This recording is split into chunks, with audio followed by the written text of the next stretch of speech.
चंद्रस्वरूपं निजचक्षुषैव चंद्रस्वरूपं निजचक्षुषैव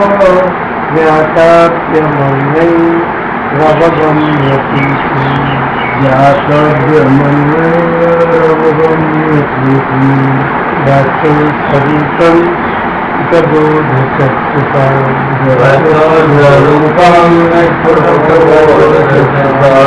तेनैव वेद्यं न तु पण्डितेन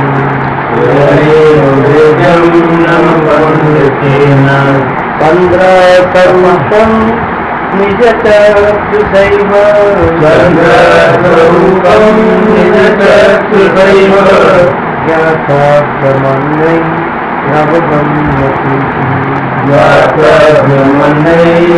ज्ञातव्यमन्यैरवगम्यते। वस्तु का जो स्वरूप है वो अपने बोध शक्ति से ही जाना जाता है, पंडितों के बोध शक्ति से नहीं। चंद्रमा का जो स्वरूप है वो अपने चक्षु से ही देखा जाता है, अन्यों के चक्षु से नहीं देखा। किसी भी वस्तु का यथार्थ ज्ञान तभी संभव होता है जब व्यक्ति स्वयं अपनी समझ की आंखों से उसे देखे, परखे और स्वयं ही उसका प्रत्यक्ष अनुभव प्राप्त हो। पंडितों के द्वारा दिए गए विवरण से यह ज्ञान नहीं आता। जैसे चंद्रमा का सौंदर्य का आनंद अपनी आंखों से देखने पर भी लिया जा सकता है, दूसरे के द्वारा किए गए चंद्र स्वभाव वर्णन से भला हुआ आनंद कैसे मिल सकता है। एक और दृष्टांत द्वारा आचार्य शंकर उपरयुक्त 3 दृष्टांत में समझाए गए चित्र को पुनः रेखांकित कर रहे हैं ताकि हमारे मन में किसी प्रकार की शंका शेष न रह जाए। वसंत ऋतु में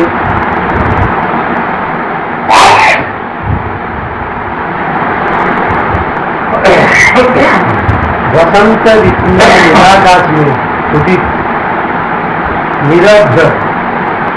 निरभ्र का मतलब जहाँ बादल न हो, बादल का अभ्र,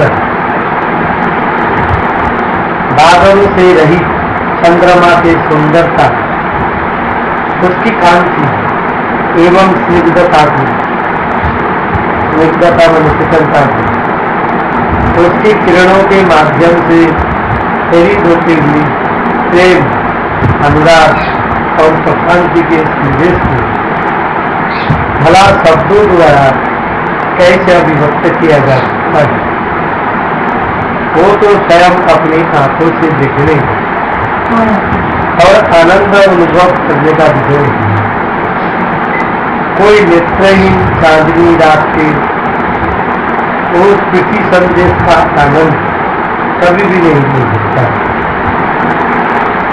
अर्थात अंधा आदमी चंद्रमा की सुंदरता का अनुभव नहीं कर सकता। इसी प्रकार अज्ञान दूरी हमारे हृदय के अंधकार को सीखता हुआ आत्मतत्व का प्रकाश जब धीरे धीरे प्रसारित होता है, तब उस अनुभूति का वर्णन किसी दूसरे के द्वारा नहीं किया जा सकता। प्रत्येक को स्वयं उस अनुभव से गुजरना होता है, इसमें प्रतिनिधित्व नहीं बन सकता। चंद्रोदय की इस उपमा बहुत सही है और साक्षात्मक को भला है।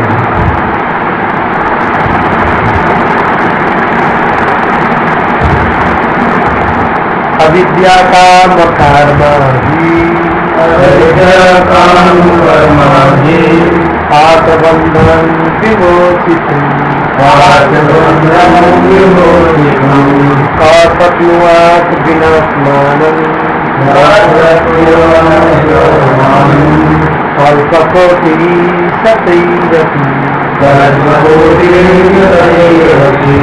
अविद्या काम कर्मादि आत्मबंधन विमोचितम्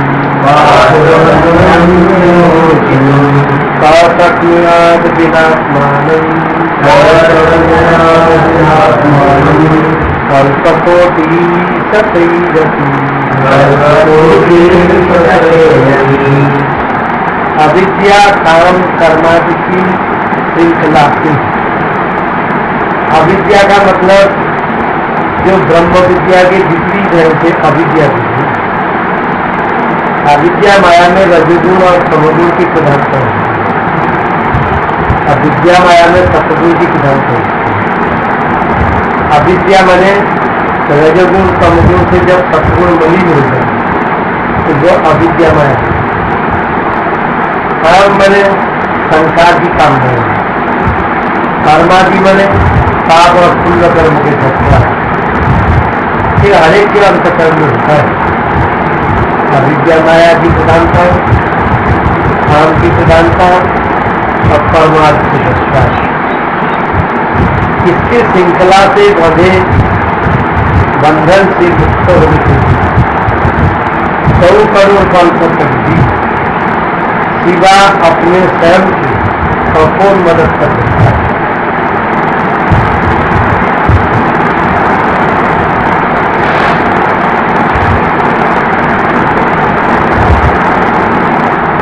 अर्थात अविद्या माया के कारण जो बंधन हुआ है और कामनाओं से जीव जो बच गया है और कर्मों के संस्कारों में जीव जो जकड़ा हुआ है यही बन गया है।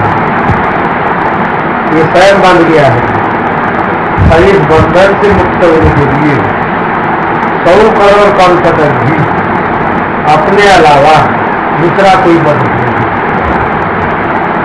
अर्थात जीव के स्वयं बंधन में पड़ा हुआ है, इसलिए इसको स्वयं कोई पुरुषार्थ चाहिए इस बंधन से मुक्त हो जाए।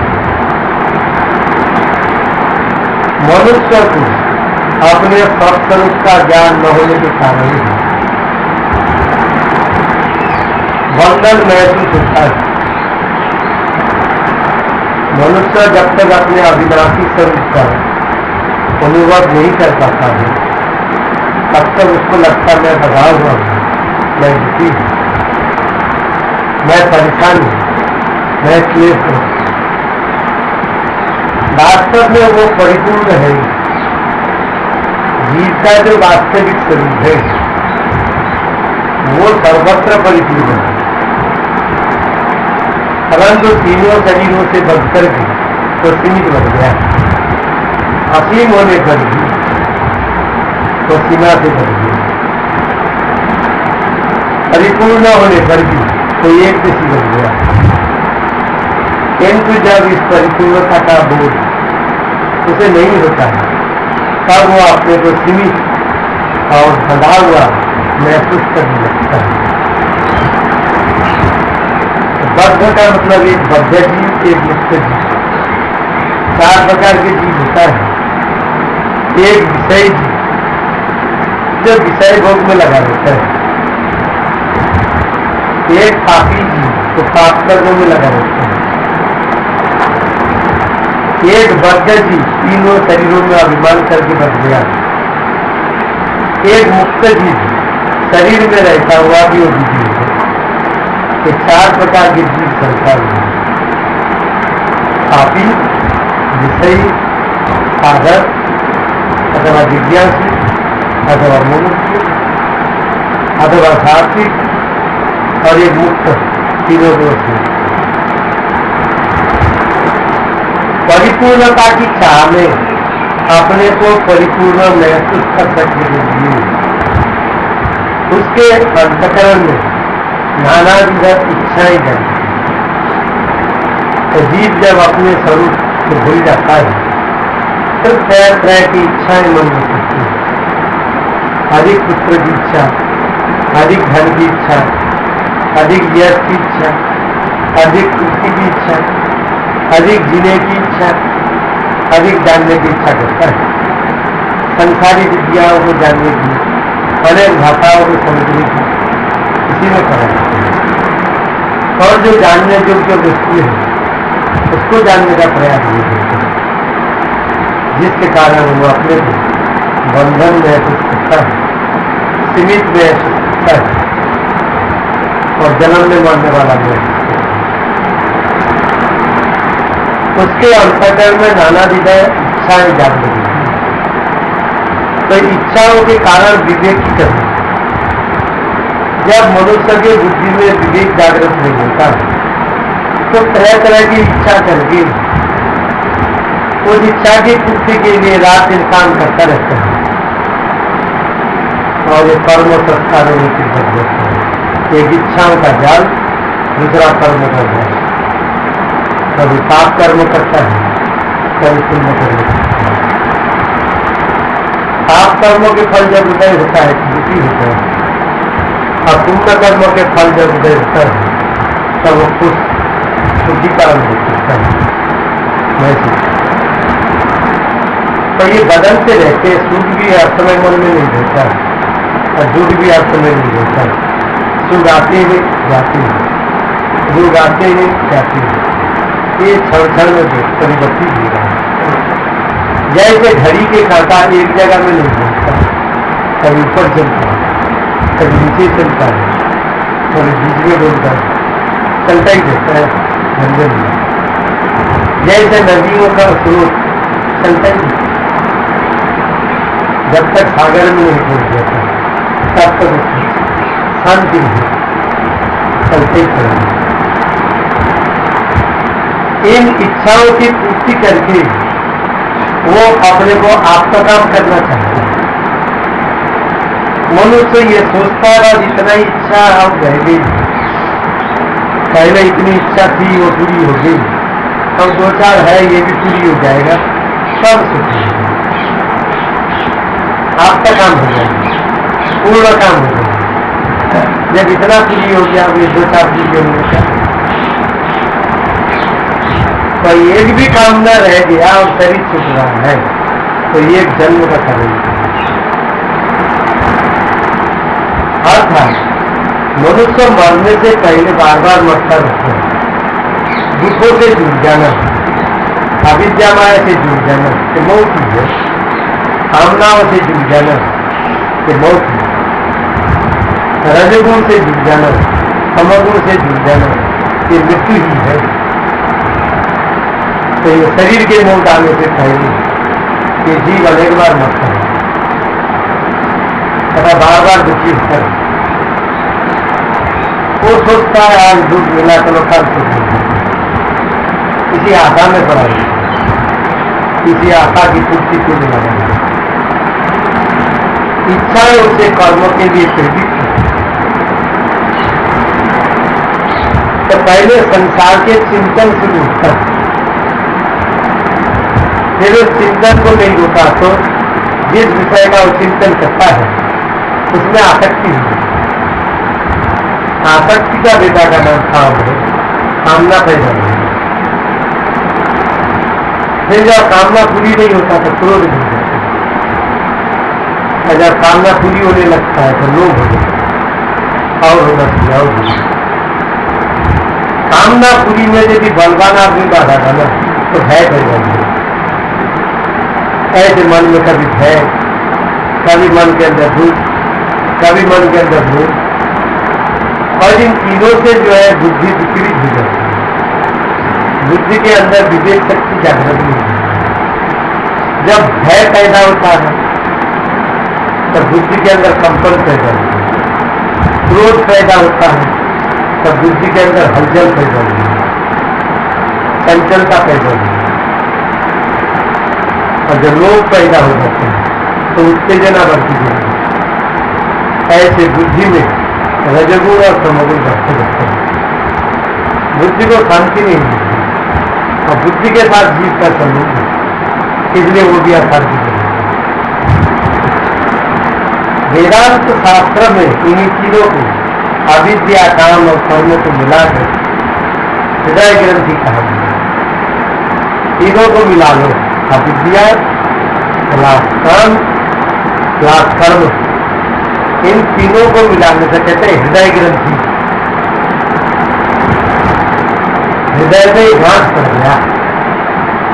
डॉक्टर लोग जो हाथ का ऑपरेशन करते हैं, उन हृदय की बात यह नहीं, यह हृदय मैंने अंतकरण है, मन, बुद्धि, चित्त, कैसा। इसमें ये गांठ जो पड़ गई, अविद्या गांठ है। कामनाओं के जो संस्कार है गांठ है, और जो इसमें अहंकार ममता है गांठ है। इसमें जो राग द्वेष के संस्कार कर सकते गांठ है। इसमें जो काम, क्रोध, लोभ, मोह के संस्कार करती है, ये सब है। जड़ चेतन की ग्रंथि पड़ गई, जगति मृषा छुटक चुकी है। ये जीव चेतन होने पर भी अपने चैतन्य स्वरूप को भूल चुकी। ये जड़ शरीरों के धर्मों को अपना धर्म मानने लग गया, और यही गलत है। वास्तव में जीव जो है तीनों शरीर नहीं हो सकता, और जो तीनों शरीर है वो जीव नहीं हो सकता। फिर भी अपने आप को भूल जाने के कारण जीव को ये लगता है मैं तीनों शरीर हूँ, मेरा तीनों शरीर हूँ।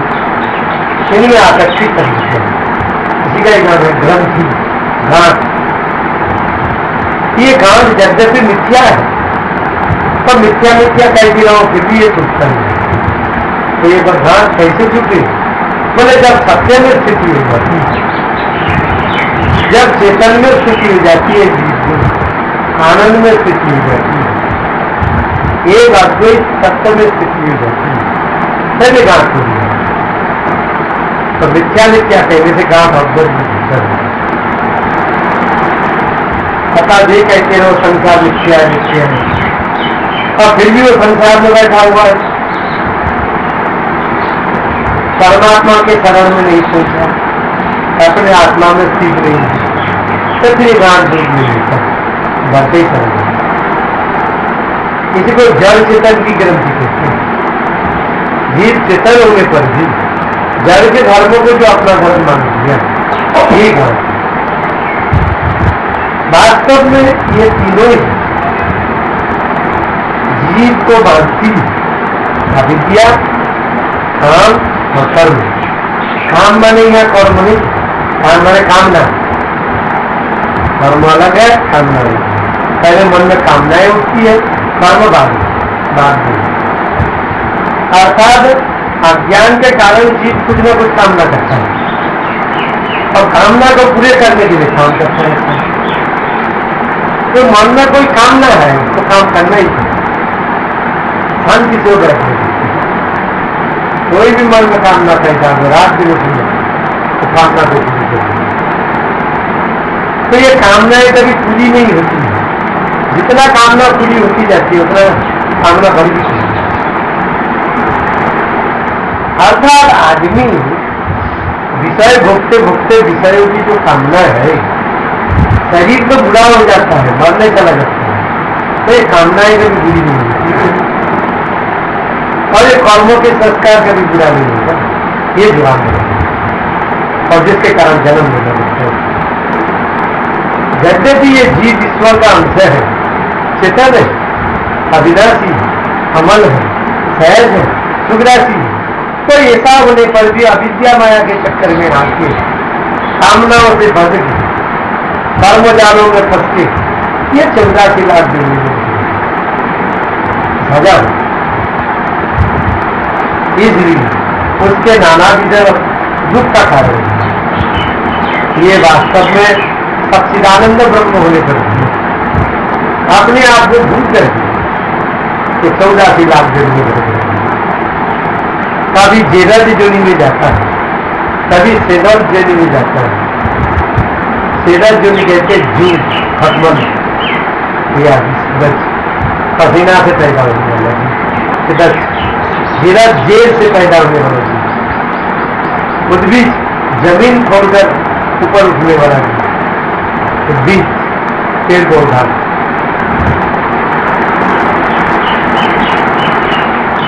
और अंडा से पैदा हुए। संसार में जो 84 लाख दुनिया है, ये चारों में आ जाता है, धीरज, सिदज, अंडज, बीज। ये चारों प्रकार के जीव का विस्तार 84 लाख दुनिया। कहाँ का जीव ब्रह्म है तो अपने आप को भूल के इसी कार्य 84 लाख दुनिया में भटक है। और ये जब तक स्वयं का बोध नहीं कर लेगा तब तक इसका भटकना चलता है। और तरह तरह के दूध और कलेश को खाते। अविद्या काम कर्म के साथ आदि पर जो लगा हुआ है उससे आता है वासना। उससे आदि शब्द जो लग गया, अविद्या काम कर्म आदि, आदि शब्द जो लगा है, आदि शब्द का अर्थ है अहंता, ममता, राग, द्वेष, ईर्ष्या, घृणा, आसक्ति, कंब, गर्भ, विषय चिंतन, विषय चर्चा में रखेंगे। और अविद्या में आता है 3 आवरण, 5 भाव, ये सब अविद्या। आदि मन इत्यादि और भी संक्षेप में बता दिया अविद्या काम को। और विस्तार से ये है 3 आवरण, 5 भ्रांतियां, आलस, प्रमाद, दीर्घ सूत्रता।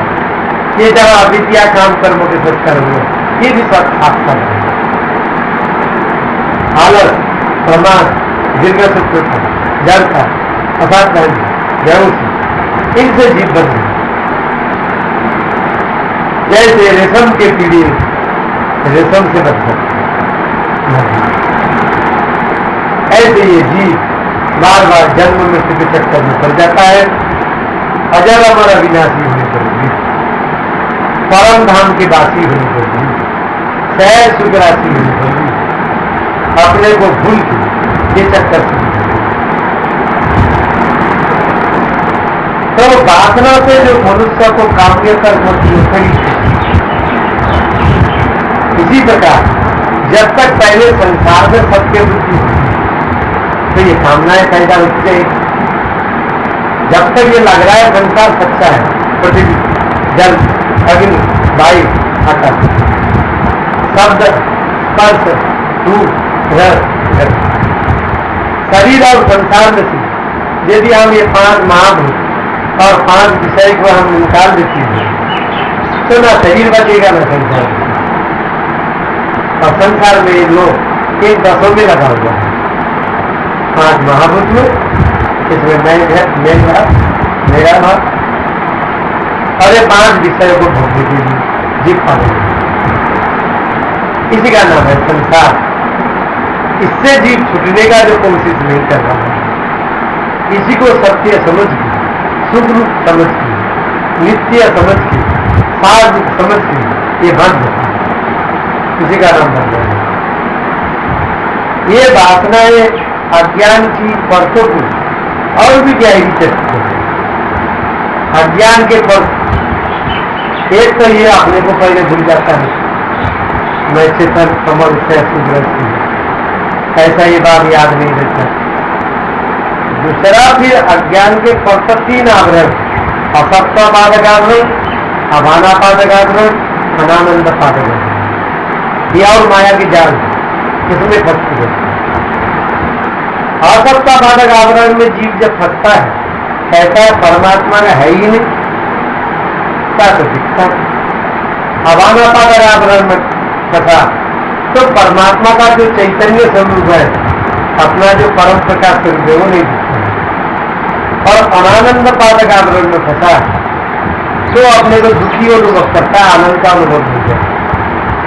आनंद स्वरूप होने पर भी, सुख राशि होने पर भी, शांति स्वरूप होने पर भी, सुख स्वरूप होने पर भी, सुख धन होने पर भी, सुख तंत्र होने पर भी, सुख महासागर होने पर भी, सुखों के खान होने पर भी ये अपने स्वरूप को अनुभव है। ये इच्छाओं की प्रबलता के साथ साथ मन में विक्षेप और उत्तेजित अर्थात जीव को जब काम क्रोध लोभ मोह आदि के साथ संबंध हो जाता है तो उसके मन में विक्षेप शक्ति से होगी। विक्षेप में अशांति, टेंशन, तनाव, तरह तरह की चिंताएं लग गई। टेंशन कहते बहुत सारी गाल में हाथ की पड़ी है, बहुत सारी, और वो कर्मों में उन्मत्त की भांति लगा है। कभी दुखी होकर बैठ जाएगा और कभी रात दिन काम में लगा रहता है। एक साथ कई काम ठीक कर देते और किसी काम को पूरा नहीं करते। एक काम पूरा ना होते तो 2-3 तैयार कर देते। ऐसे तरह तरह के कर्म जालों में फंसा कहता कैसा भी हो, ज्यादा से ज्यादा पैसा आ जाएगा तो हम तो सुख जो है ये धन से नहीं मिलता है, धर्म से मिलता है। और धर्म शब्द का अर्थ है जिससे मानव का उन्नति हो और मानव कल्याण की ओर बढ़े, उसको धर्म कहते हैं। उन्नति का मतलब परमात्मा की ओर बढ़ना, सत्य की ओर बढ़ना, चेतन की ओर बढ़ना, आनंद की ओर बढ़ना, उसको कहते हैं उन्नति, प्रगति, विकास। और कल्याण का मतलब जीवात्मा जब परमात्मा से मिलता है, अपने स्वरूप में स्थित हो जाए, इसका नाम है कल्याण। इसी का नाम है मंगल भवन, अमंगल भवन। मंगल भवनय मंगलहारी, मंगल भवनय मंगलहारी, प्रभु दशरथ जिर बिहारी,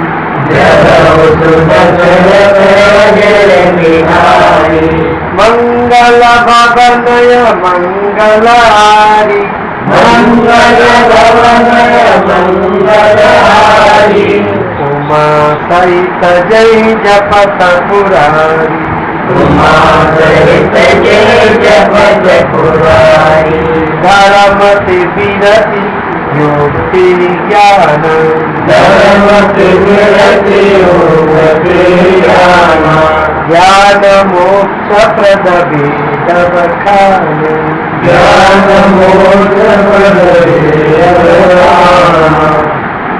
सोहमस्मि वेति अखंड, सोहमस्मि वेति अखंड, दीप शिखा सोई परम प्रचंड, दीप शिखा सोई परम प्रचंड, ज्ञान मान जाने कौन, ज्ञान मान जाने कौन, देखो ब्रह्म समान जगमाई, देखो ब्रह्म समान जगमाई, बिनु सतसंग विवेक न होई, बिनु सतसंग विवेक न होई, राम कृपा बिनु सुलभ न कोई, राम कृपा बिनु सुलभ न कोई, सतसंगति मुद मंगल मूला,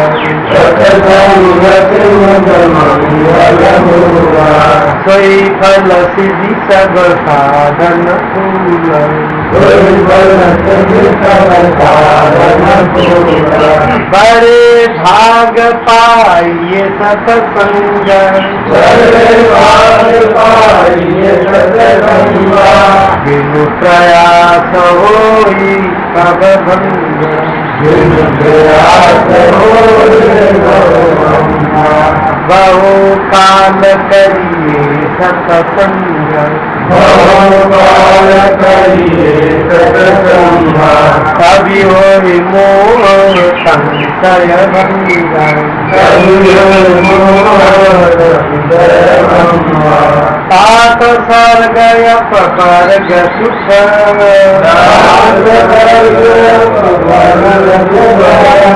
तुलाई धरी एक संग, तुलाई धरी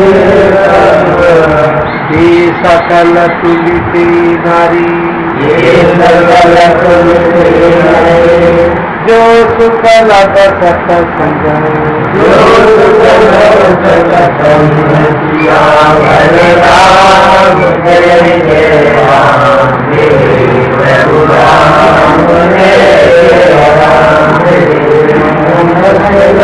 सीता राम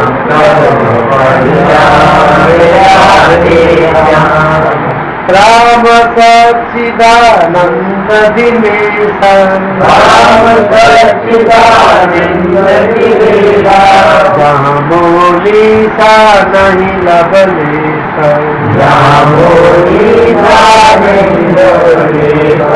सन्मुख होई जीव होई जबही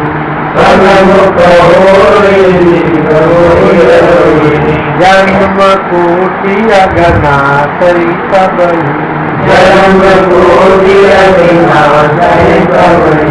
मम दर्शन फल परमयनूपा जीव पावे निज सहज स्वरूपा आचार्य पूछते हैं भला ऐसे व्यक्ति को कौन बचा सकता है? आचार्य उसे कहते हैं जो आचरणवान है उसको आचार्य।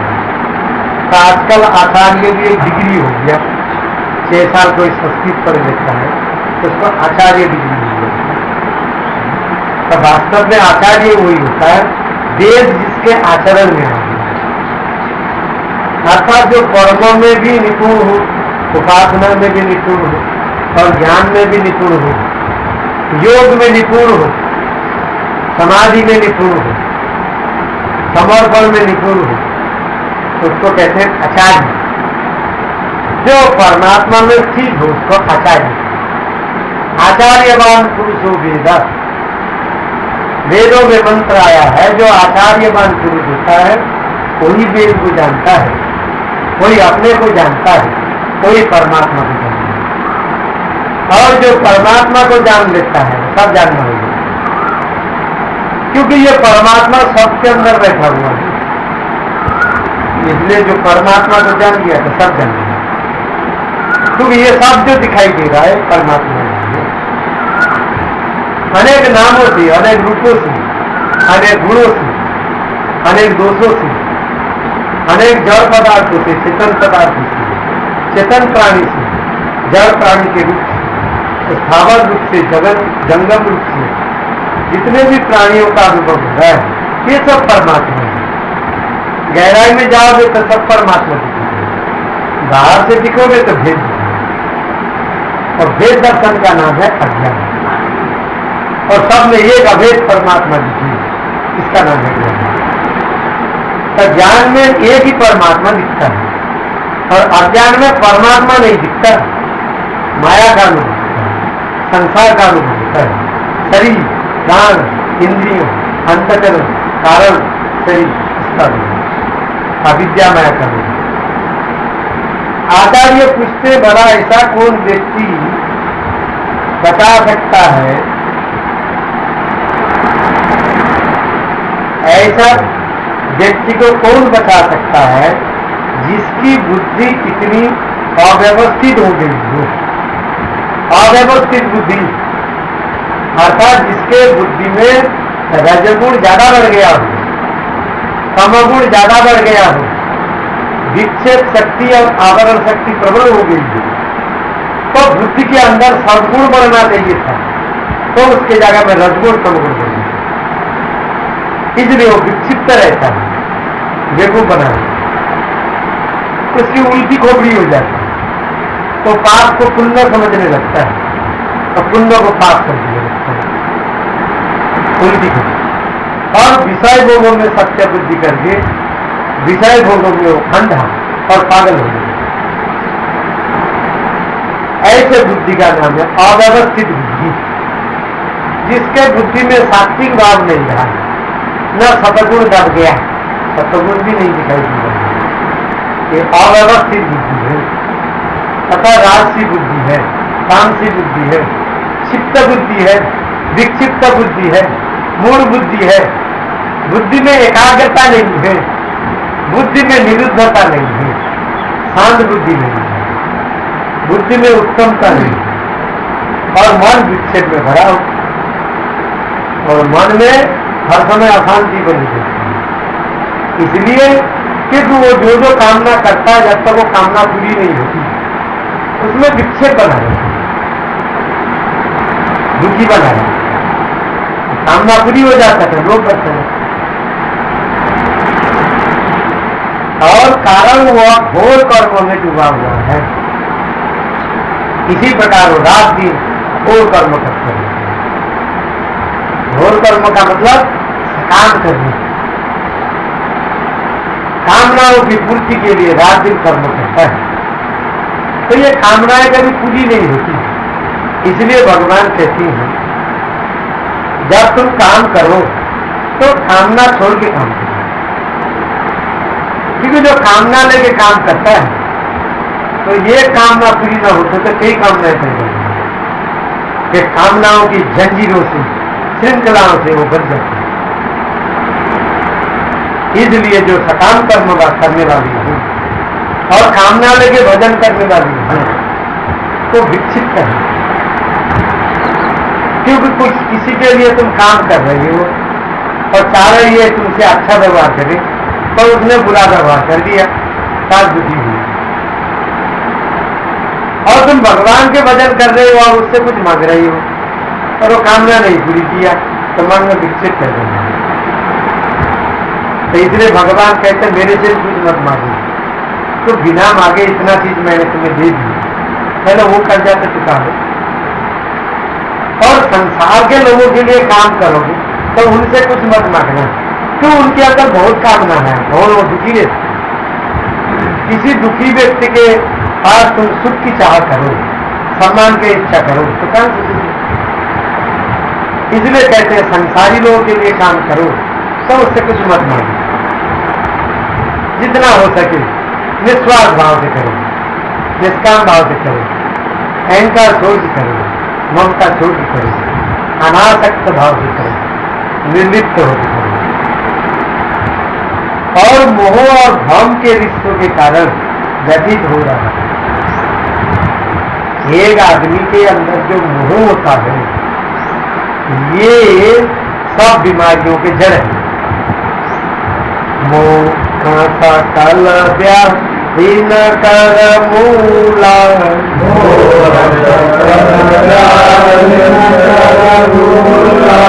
जिनते पुनि उपजई सब सूला,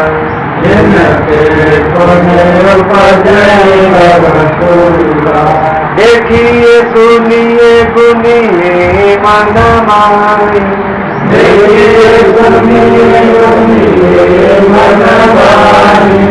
मोह मूल पर रतना,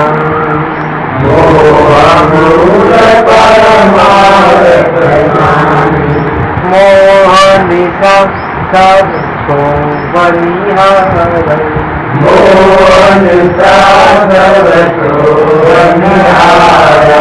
देखिए सपन में कपट,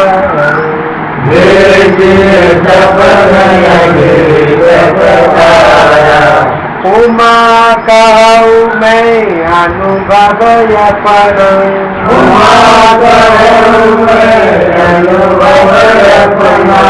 साथ हरि भजन जगत सफर,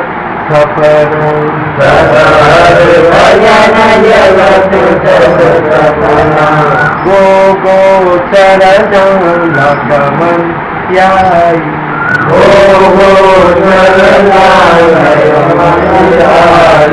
सो सब माया जानऊ भाई,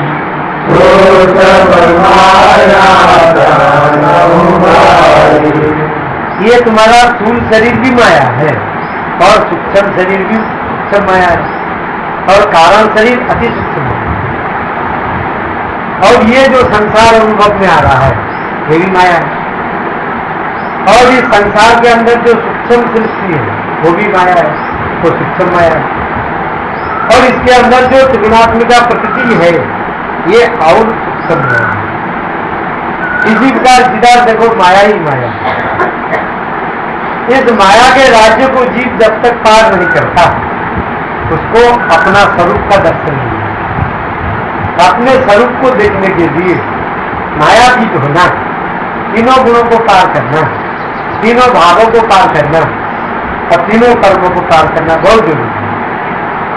तो इसमें जब तक जीव बैठा रहेगा उसको स्वयं का बोध नहीं होगा, परमात्मा का बोध नहीं होगा और तब तक ये 84 बार गले में भटकता है, व्याधित होता रहता है और मोह और भ्रम के रिश्तों में फंस जाता है। रिश्ता जो रिश्ता भ्रम का है वो सच्चा लग रहा है। जो माँ बाप भाई बहन बेटा बेटी साला साली ससुर सास ये मन की कल्पना से बनाया हुआ है वो सच्चा लग रहा है और जो सच्चा है वो नहीं दिखाई दे रहा।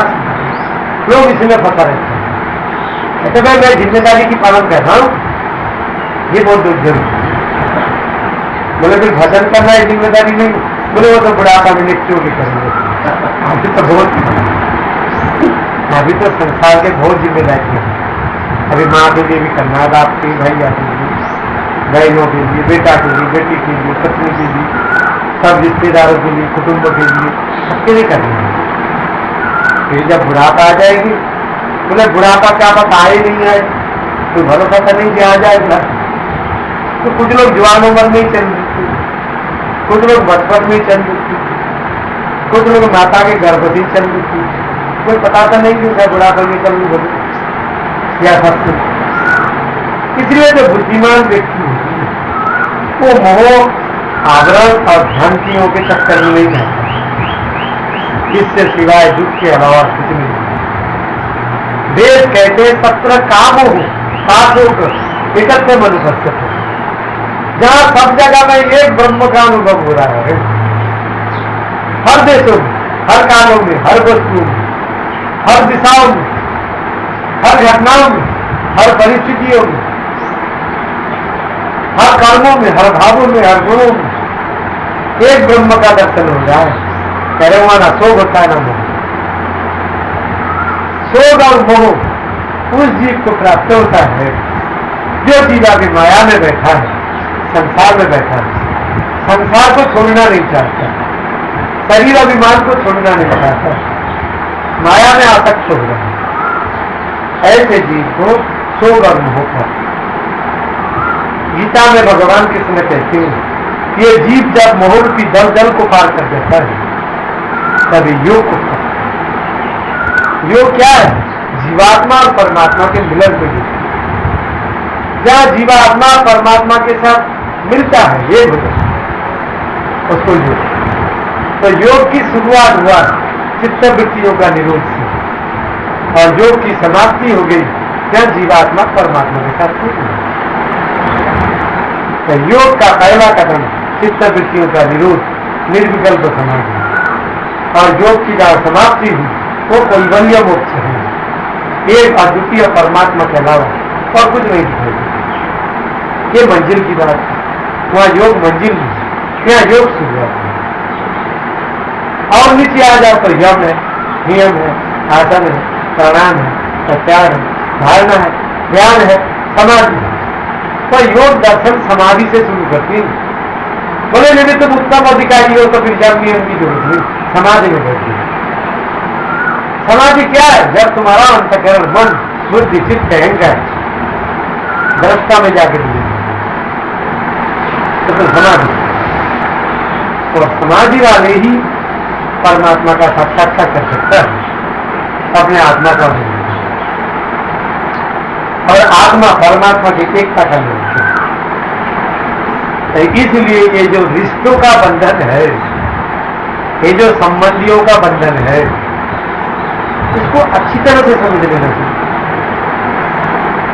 तो सावधान रहना, पत्नी को कहो यदि तुम मेरे नहीं हो तो झगड़ा शुरू हो जाएगी। ऊपर से तो प्रेम करो, तो अंदर से तुम्हें ये पता होना चाहिए ये तुम्हारे साथ कोई नहीं जाएगा। अंदर विवेक जागृत रखना चाहिए। ऊपर से भले ही बनावटी प्रेम करते रहो, दिखाना चाहिए एक दूसरे को, देखो हम तुम्हारे बिना नहीं रहे। ऊपर से प्रेम का एक्टिंग करो, ठीक है?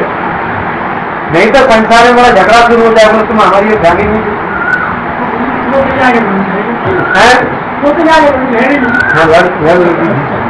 इसलिए ऊपर से कहो भाई तुम्हारे बिना हम नहीं रह सकते, तो अंदर से ये तुम्हारा निश्चय होना चाहिए कोई किसी का संसार में नहीं, अकेला आए हो और अकेला जाना पड़ेगा।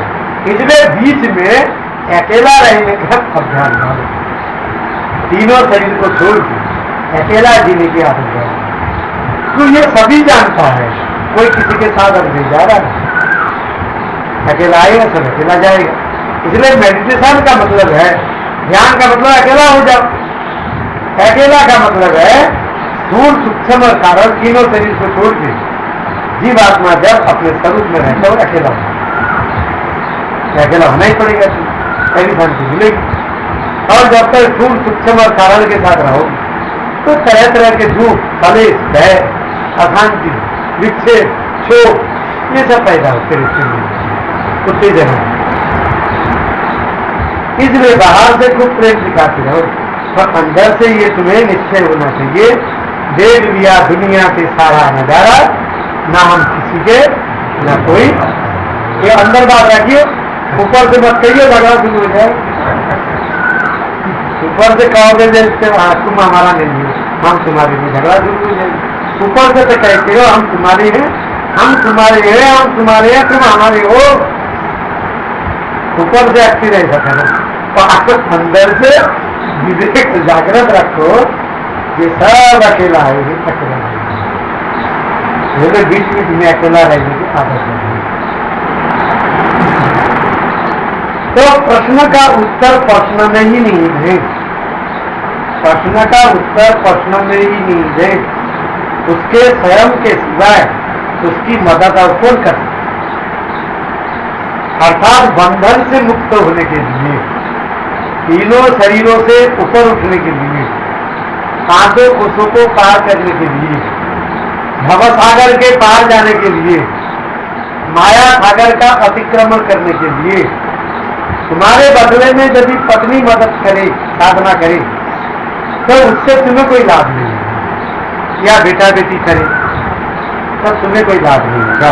इसलिए स्वयं को पुरुषार्थ करना चाहिए, सब अपने अपने पुरुषार्थ, अपने अज्ञान निवृत्ति के लिए, अपने अविद्या के बंधन से मुक्त होने के लिए स्वयं को ही पुरुषार्थ करना चाहिए, दूसरे के पुरुषार्थ काम नहीं आता। अर्थात उसे स्वयं ही रास्ता तय करना होगा। ये रास्ता बाहर चलने की रास्ता नहीं, बाहर की ओर जो यात्रा शुरू होती है उसमें ये संसार का भी खत्म नहीं होगा। अर्थात कोई आदमी सफर करके संसार को पार करना चाहिए, कभी वो पार नहीं करेगा। संसार सागर को पार करने के लिए गुरु होना चाहिए, तो वो गुरु भी दीक्षा गुरु और शिक्षा गुरु से काम नहीं करेगा, श्रोत्रिय और ब्रह्मनिष्ठ गुरु होना चाहिए, तत्वदर्शी ज्ञानी गुरु होना चाहिए। गुरु बिना भवन तरई न कोई, गुरु बिना भवन न कोई, जो विरंची शंकर सम होई, जो विरंची शंकर सम होई। गुरु गोविंद दोनों खड़े, गुरु गोविंद ताके लागू पाए, ताके लागू पाए।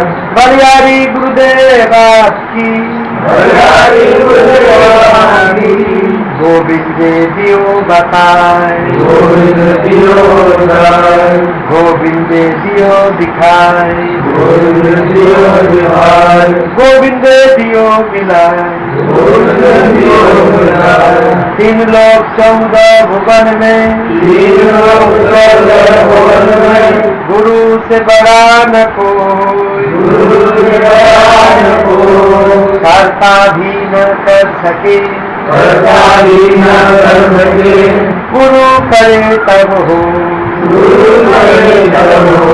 दिया राम जय राम, प्रभु राम जय राम, मन बसी राम।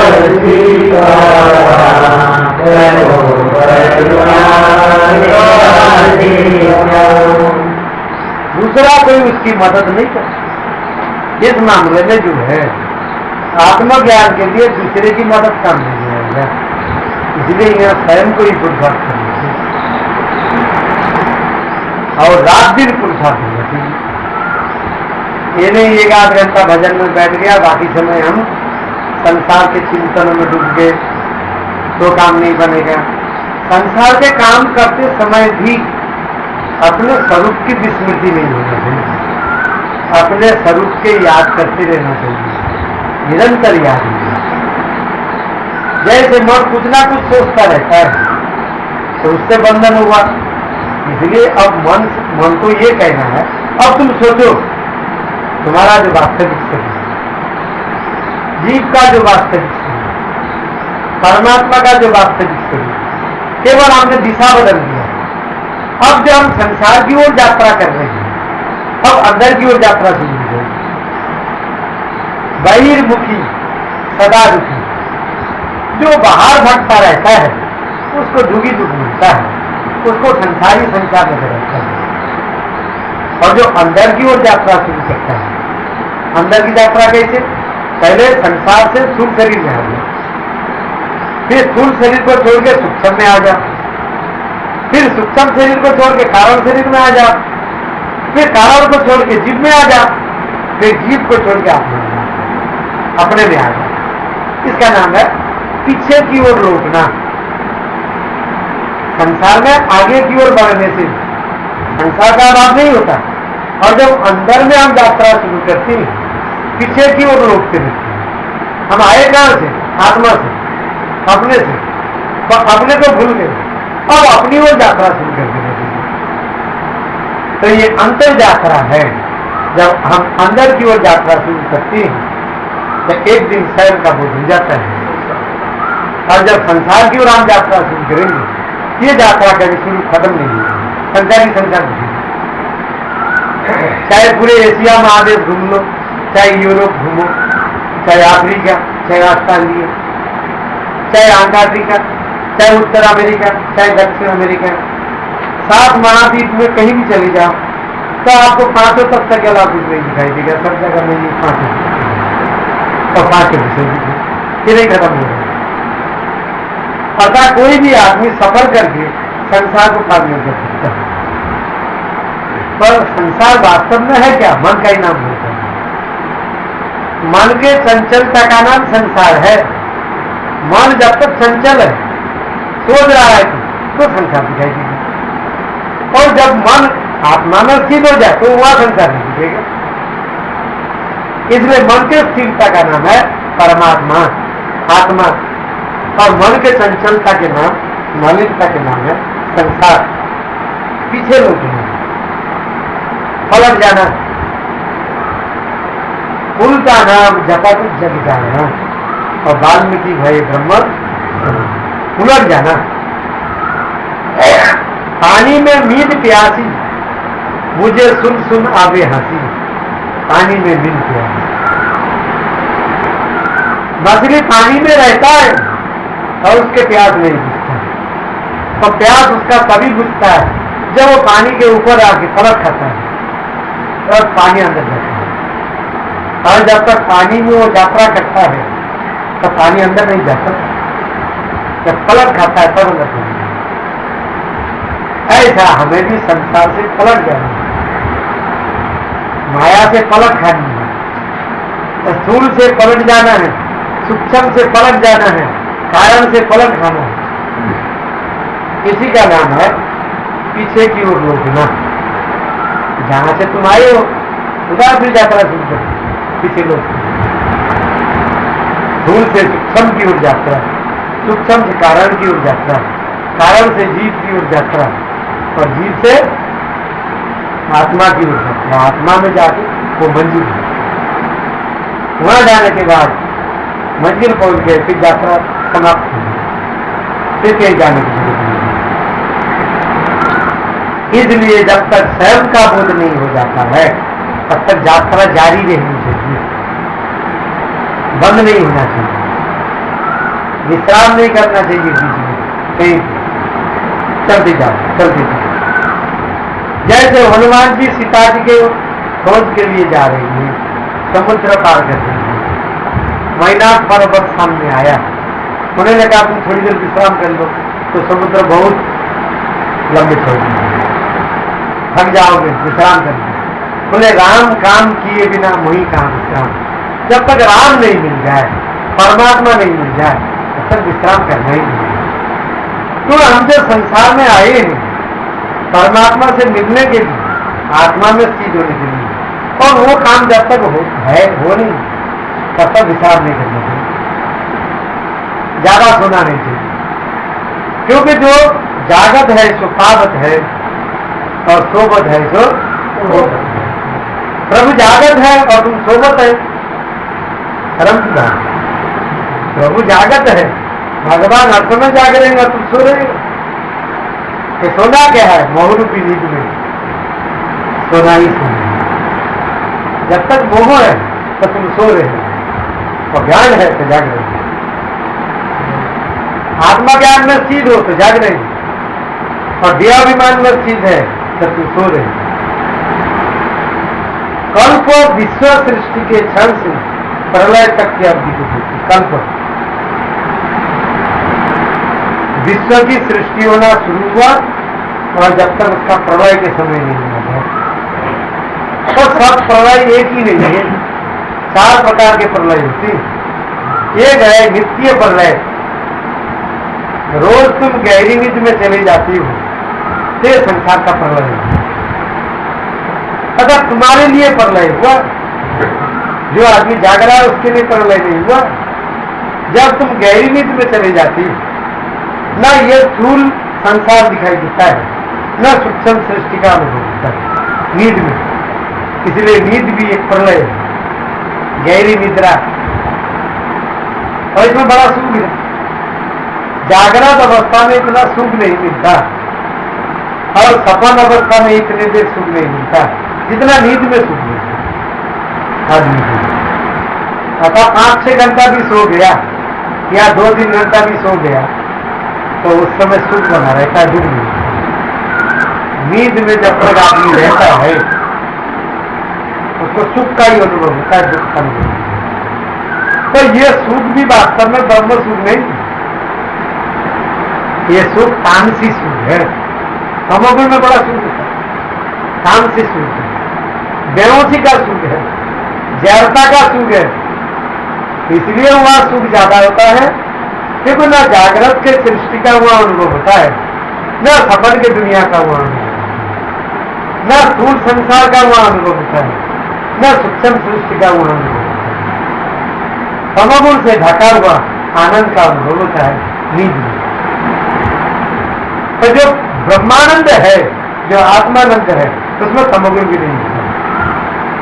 समाधि में जो हमें सुख का अनुभव होता है उसमें सतगुण का सुख का अनुभव होता है समाधि। और जब हमें ब्रह्मानंद का अनुभव होता है वह सतगुण के सुख भी नहीं होते। अर्थात माया में सुख ही सुख है, रजगुण में भी सुख है, तमोगुण में भी सुख है, सतगुण में भी सुख है। वास्तव में ये सुख नहीं है, सुख का प्रतिबिंब है। सतगुण में जो सुख का अनुभव होता है वो सुख का प्रतिबिंब है, वो सुख की छाया है। रजोगुण में जो सुख का अनुभव होता है, इंद्रियों के साथ विषयों का संबंध होने से जो क्षणिक सुख का अनुभव होता है, वो सुख वास्तव में क्षणिक सुख है, रजोगुण का सुख है। ये सुख पहले अमृत के समान लगता है, पीछे जहर बन जाता, पीछे नरक बन जाता। और विषय भोग में ये जो सुख है और नींद में जो सुख का अनुभव होता है, ये पहले भी अज्ञान है, बेहोशी को, बीच में भी अज्ञान बेहोशी बनाता है, और आखिर में भी अज्ञान बेहोशी होता है। अर्थात यदि आदमी ज्यादा सोता रहेगा उसमें तमोगुण बढ़ता चला जाएगा। 6 घंटा इसे सोना चाहिए, यदि आदमी 8 घंटा 10 घंटा पड़ा है, 12 घंटा पड़ी है, तो उसमें तमोगुण बढ़ता चला जाएगा, बेहोशी बढ़ती चली जाएगी, जड़ता बढ़ती चली जाएगी। उसको लगेगा बार बार सो जाए, कुछ काम करेगा फिर लगेगा सो जाए, थोड़ी मौका मिल जाएगा तो सो जाए, पता ही रहेगा। इसलिए नींद को भी हमें 6 घंटा से अधिक नहीं जाने देना चाहिए, और संसार के काम को 8 घंटा से ज्यादा नहीं करना चाहिए। 16 घंटा जो काम करेगा उसमें विक्षेप शक्ति पैदा होगी। और भजन भी 8 घंटा से ज्यादा नहीं हो, कम से कम 8 घंटा भजन भी। तो तीनों गुण के सामने अवस्था होगी, इसको समाधि। सतगुण को 8 घंटा दिया जाए, रजोगुण को 8 घंटा दिया जाए, तमोगुण को 6 घंटा दिया जाए, लैट्रिन बाथरूम के लिए 2 घंटा दिया जाए। परंतु इन तीनों गुण को समय देते समय तीनों गुण से बने नहीं। क्या रखे ये तीनों गुण माया है और मैं माया से अलग चीज हूं, इसको मैं जानने वाला हूं माया को, तो माया मेरे को नहीं जान सकती। इस बात का ख्याल होना चाहिए, नहीं तो जीव माया के चक्कर में आ जाए। तो नींद में जो प्रलय है उस प्रलय का नाम है नित्य प्रलय, रोज प्रलय होगा। आपको प्रलय का अनुभव करना हो तो नींद का रोज आप अनुभव कर रहे, जितने देर आप नींद में पड़े रहते हो प्रलय की अवस्था है। ये ब्रह्मा जी के रात को भी प्रलय कहते हैं, उसका नाम नैमित्तिक प्रलय है, इसी को यहाँ कल्प होते हैं। ब्रह्मा जी के जो रात है ये 4 युग जब 1000 बार बीतते हैं तब ब्रह्मा जी के एक रात होता है। 4 युग, सत्ययुग, त्रेतायुग, द्वापर युग और कलियुग, ये 4 युग जब 1000 बार बीतती है तो ब्रह्मा के एक रात होते, इतने लंबे समय ब्रह्मा जी सोते हैं। उस समय तीनों लोग का प्रलय हो जाता है। ये पृथ्वी लोग आकाश में विलीन, आकाश लोग स्वर्गलोक में विलीन हो जाते हैं। और स्वर्गलोक में जो अग्नि का प्रचंड अग्नि बढ़ती है वो महलोक खाली हो जाता है। उसमें जो सिद्ध मुनि ऋषि योगी होती है वो महलोक को छोड़ के जनलोक में चले जाते हैं। ब्रह्मा जी उस समय सो जाते हैं। उनकी जो अंतकरण है सूक्ष्म से भी है, उसमें ये चारों लोग सूक्ष्म रूप में रहता है। फिर जब ब्रह्मा जी जागते हैं तो उनकी सृष्टि जाग जाती है। तो ब्रह्मा जी के जो सृष्टि है दिन है वो भी 4 युग 1000 बार होते हैं। सत्ययुग, त्रेतायुग, द्वापर युग, कलियुग, 4 युग जब 1000 बार बीतते हैं तो ब्रह्मा के एक दिन है।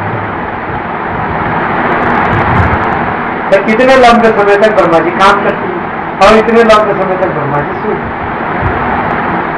ये एक दिन और एक रात ब्रह्मा जी की इतनी बड़ी हुई। ऐसे हिसाब लगाओ महीना का, फिर साल का, ऐसे ब्रह्मा जी के 100 साल की उम्र, 100 साल के बाद ब्रह्मा जी की शरीर छूट जाएगी। तब तो उसको कहते हैं प्राकृतिक प्रलय, महाप्रलय। महाप्रलय के समय ब्रह्मा, विष्णु, शंकर और जितने भी सूक्ष्म और स्थूल सृष्टियां हैं ये कारण प्रकृति में जाके विलीन हो जाता है। उस समय प्रकृति भी सो जाती है, समस्त प्रकृति ये सो जाती है। सारे स्थूल संसार भी प्रलय हो जाता है, सूक्ष्म सृष्टियों का भी प्रलय हो जाता है। कारण प्रकृति में जाके ये बीज रूप में रहता है। प्रकृति भी सो जाती है, उस समय ईश्वर जागता है महाप्रलय के समय। और वो देखता रहता है कि जीव के थकान कब तक मिटे, इंतजार करता है। और ये बहुत लंबा टाइम है। इसके जब थकान मिट जाता है जीवों के, फिर जब महासृष्टि के समय आता है ईश्वर जागता है, उसके गुण कर्म स्वभाव के आधार पर फिर सृष्टि करती है। अर्थात पहले महाप्रलय में जो सृष्टि बीज रूप में थी उस बीज को फिर वो बपन कर देता है, फिर सृष्टि होती है। अर्थात पहले कल्प के अनुसार सृष्टि हो जाता है। यहां तक हमने जो प्रलय बताया ये महाप्रलय, इसके आगे का प्रलय का नाम है जो वेदांत का प्रलय है, वेदांत का वहां ईश्वर भी खत्म हो जाता है। इसका नाम है आत्यंतिक प्रलय, जहां ईश्वर का भी अभाव है, जहां ईश्वर के जो व्यवहारिक स्वरूप है सृष्टि करना, पालन करना, संहार करना, ये काम ईश्वर जहां नहीं कर पाती है। अर्थात ईश्वर जब अपने सच्चिदानंद ब्रह्म स्वरूप में स्थित हो जाते हैं और जीव जब उस स्वरूप में पहुंच जाता है, इस प्रलय का नाम है आत्यंतिक प्रलय। इस प्रलय में सिर्फ एक ब्रह्म के अलावा, एक अद्वितीय परमात्मा तत्व के अलावा दूसरा कोई भी चीज नहीं होता है। ये वेदांत का प्रलय है। इस प्रलय के बाद ये जन्म और मृत्यु के जो चक्र चल रहा है जीव को, ये भोगने आत्यंतिक प्रलय।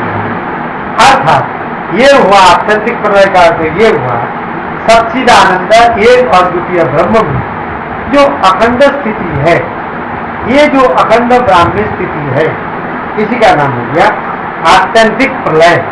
इसी को कहते हैं मोक्ष, इसी का नाम है कैवल्य। योग दर्शन में इसे कहते हैं कैवल्य मुक्ति, वेदांत दर्शन में इसे कहते हैं मोक्ष।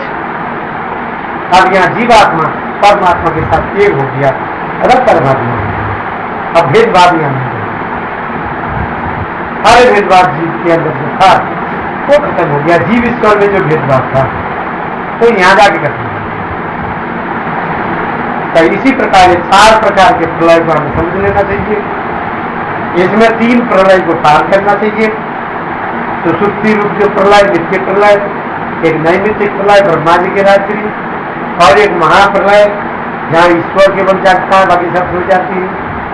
और एक आत्यंतिक प्रलय में ये ब्रह्म तत्व के अलावा दूसरा कोई भी तत्व नहीं होता, ये शुद्ध ब्रह्म है। तो ये प्रलय को प्राप्त कर लेने के बाद मनुष्य को ना कुछ जानना बाकी रहता है, ना कुछ खाना बाकी रहता है। फिर जीव वास्तव में जीव नहीं रहता है, वो ब्रह्म हो जाता है। अर्थात उसे ये अनुभव होता है मैं जीव नहीं हूँ, मैं ब्रह्म हूँ। इस जगह में आके ये अनुभव होता है। ये अनुभव के बाद ये धन्य होता है, एकाग्र होता है, संसार सागर से मुक्त होता है और प्रकृति सागर को पार कर देता है। जीवत्व और ईश्वरत्व के बंधन से मुक्त हो जाता है और अखंड ब्राह्मी स्थिति को प्राप्त कर देता है। यही वेदांत का मुख्य लक्ष्य है, यही वेदांत दर्शन का जो मुख्य उद्देश्य है। इस उद्देश्य के पूर्ति के बाद फिर कुछ करना, कुछ खाना, कुछ जानना, कुछ सोचना, कुछ सुनना, इनकी कर्तव्य नहीं देना। ये मानव जीवन की मंजिल है, ये मानव जीवन की मुकाम है, ये मानव जीवन का गंतव्य है। यही मानव जीवन का अल्टीमेट एम है, अर्थात ये परम लक्ष्य है, परम उद्देश्य है। ओम शांति। भगवान की जय।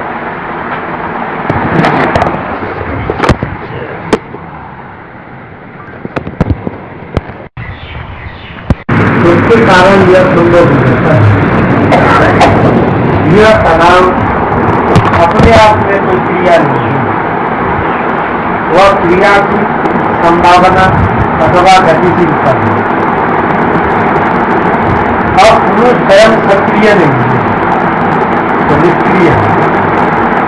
किंतु जीवन की समस्त क्रियाएं तभी वास्तविक रूप धारण करती है जब पुरुष पदार्थ का, प्रकृति का जामा ओढ़ लेता है, जामा में आदर। ठीक इसी प्रकार प्रकृति भी निष्क्रिय है, जड़ होने से। पुरुष में भी कोई क्रियाशीलता नहीं है, परंतु वो जड़ नहीं है, चेतन है। जब पुरुष और प्रकृति का संयोग होता है तो उनमें एक दिव्यता आती है, एक शक्ति आती है, जोर आता है। इस प्रकार के दार्शनिक सूत्र इस तरह से सांख्य दर्शन के मानने वाले को यह निष्कर्ष देता है कि पदार्थ से जुड़े हुए पुरुष का अस्तित्व उस पुरुष के अस्तित्व से भिन्न है, जो पदार्थ से असंतृप्त रहता है, असंतृप्त बना रहता है। पुरुष प्रकृति के जाल से तभी मुक्त हो सकता है जब उसमें हर समय बराबर इस तरह का भेद ज्ञान बना रहे कि वह पदार्थ युक्त जीवात्मा है, वरन पुरुष की शाश्वत सत्ता है, प्रकृति की शाश्वत सत्ता नहीं है। अर्थात प्रकृति विनाशी है, पुरुष अविनाशी। सांख्य से एक कदम आगे वेदांत चलता है। वेदांत ये बतलाता है कि जब योगी को पुरुष अथवा आत्मा का वास्तविक ज्ञान प्राप्त हो जाता है तो उससे इस बात का भी अच्छी तरह ज्ञान हो जाता है प्रकृति तो पुरुष के ऊपर अध्यात्मिक है। अध्यात्मिक का मतलब जो केवल प्रतीत हो रहा है, परंतु जिसके सत्ता है, आरोपित मात्र है। आरोपित वस्तु का कोई अस्तित्व नहीं होता। जैसे स्थिति में चांदी की जो प्रकृति है उसका कोई अस्तित्व नहीं होता। ऐसे पुरुष में जो प्रकृति की प्रकृति होती है वो अध्यारोप वस्तु है, असत्य। उसे इस बात का भी अनुभव होता है कि सचमुच में द्वैत जैसा कोई चीज नहीं होती। इसी प्रकार वेदांत दर्शन कहता है तो शास्त्रों में द्वैत का वर्णन है, द्वैत का वर्णन है, अनेक का वर्णन है, उसकी कोई सत्ता नहीं होती। और जिस वस्तु की सत्ता नहीं है वो है मात्र शाश्वत सत्ता ही अस्तित्व में होती है।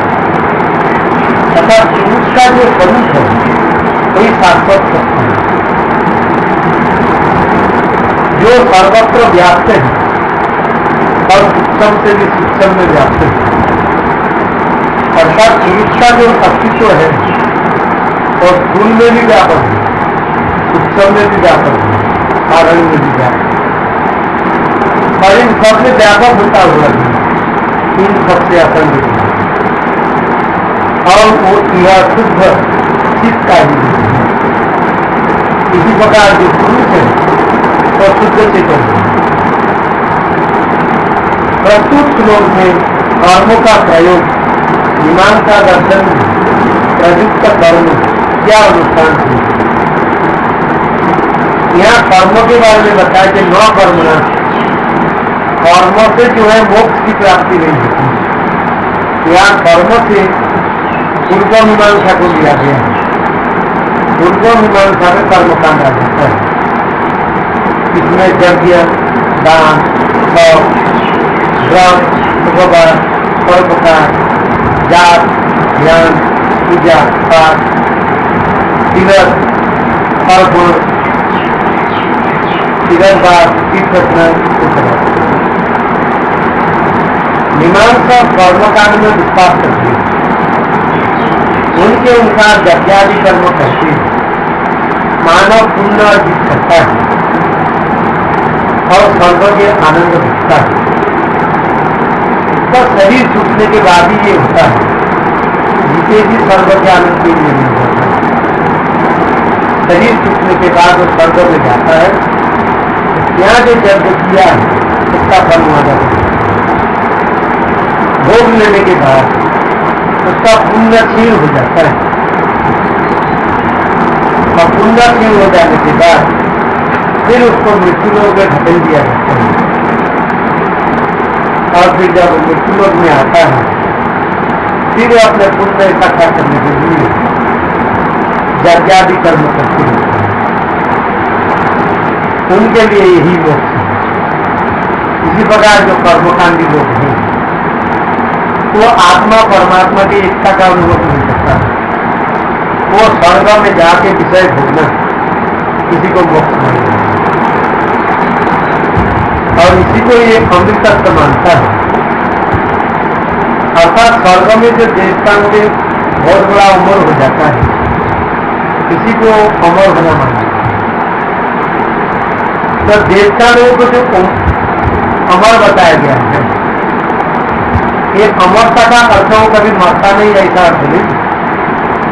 तो यहाँ मनुष्य ज्यादा जिंदा 100-150 साल तक जीवेगा। तो देवता लोगों के उम्र 71 चतुर्युग, सत्ययुग, त्रेतायुग, द्वापर युग, कलियुग, ये 4 युग जब 71 बार बीतती है तब अब एक देवता की उम्र पूरा होता है। इसलिए इतना लंबा उम्र होने के कारण मनुष्य की अपेक्षा इसकी उम्र अधिक होने के कारण देवताओं को अमर कहा गया। और कर्मकांड में इस देवलोक में जाके विषय भोगना, इसको अमृत तत्व की प्राप्ति मानते हैं। अर्थात स्वर्ग लोक में जो अमृत कुंड होता है उस अमृत का जब देवता लोग पान करता है उसको विषय भोगने की ताकत मिल जाती है। बुढ़ापा के दूध नहीं भोगना पड़ता है, जवानी शरीर में बनी रहती है और बीमारियां नहीं होती हैं। इसलिए वो इसी को अमृतत्व मानता है। और वहां रोटी साग आदि बनाने की जरूरत नहीं पड़ता और सबके सोना चांदी हीरा जवाहरात की मकान है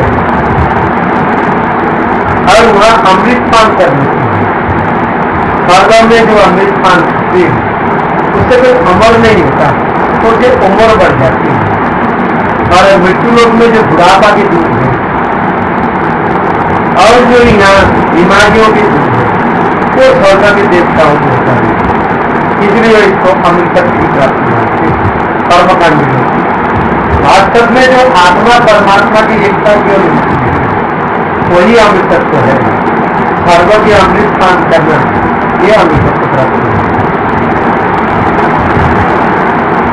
अब बताया विद्या पद से भी मोक्ष की प्राप्ति नहीं है। अर्थात स्कूलों में जितने विद्या पढ़ाई जाती है, हिंदी साहित्य, इतिहास, भूगोल, पदार्थ विज्ञान, जीवन विज्ञान, रसायन विज्ञान, अनेक प्रकार के भाषा, इंग्लिश, हिंदी, संस्कृत और हर प्रांत के अलग अलग भाषा है। पंजाबी, गुजराती, गुजराती, इसी प्रकार बांग्ला भाषा, ऐसे हर प्रांत के तमिल, तेलुगु, कन्नड़, मलयालम, हर प्रांत की भाषा, इन सब भाषाओं को सीख लेते थे और तरह तरह के अपराध विद्याओं को सीख लेते थे, संगीत विद्या को सीख लेते थे, या ज्योतिष विद्या को सीख लेते थे, या व्याकरण विद्या को सीख लेते थे, या विद्या शब्द से वैशेषिक दर्शन रहता और न्याय दर्शन भी है। तो वैशेषिक दर्शन को कोई जान ले और न्याय दर्शन को कोई जान ले फिर भी मुक्त नहीं। अर्थात यहाँ 6 दर्शन के खंडन का करी दिया, संधिया दर्शन 3 नाम दिया, कर्म दर्शन, सांख्य दर्शन और योग दर्शन। बाकी जो 3 दर्शन के नाम नहीं दिया वो आपको समझ लेना चाहिए।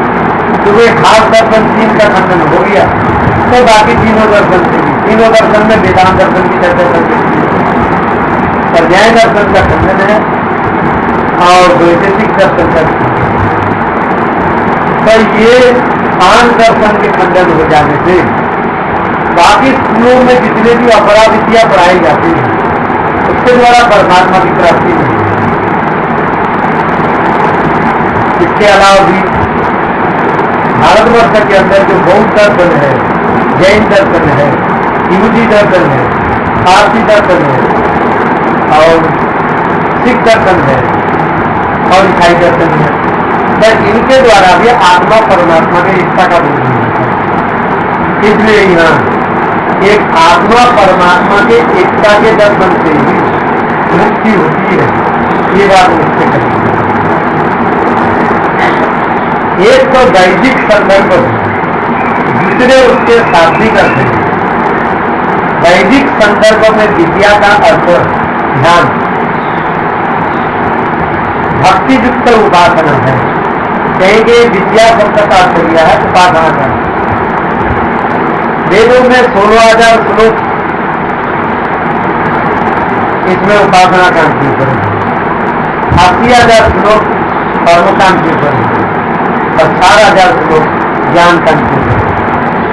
ये उपनिषद भाग जो है वो ज्ञान कांड है, जिसमें बुद्धि अपनी अहंकार के घेरे से बाहर आने का प्रयास करती है।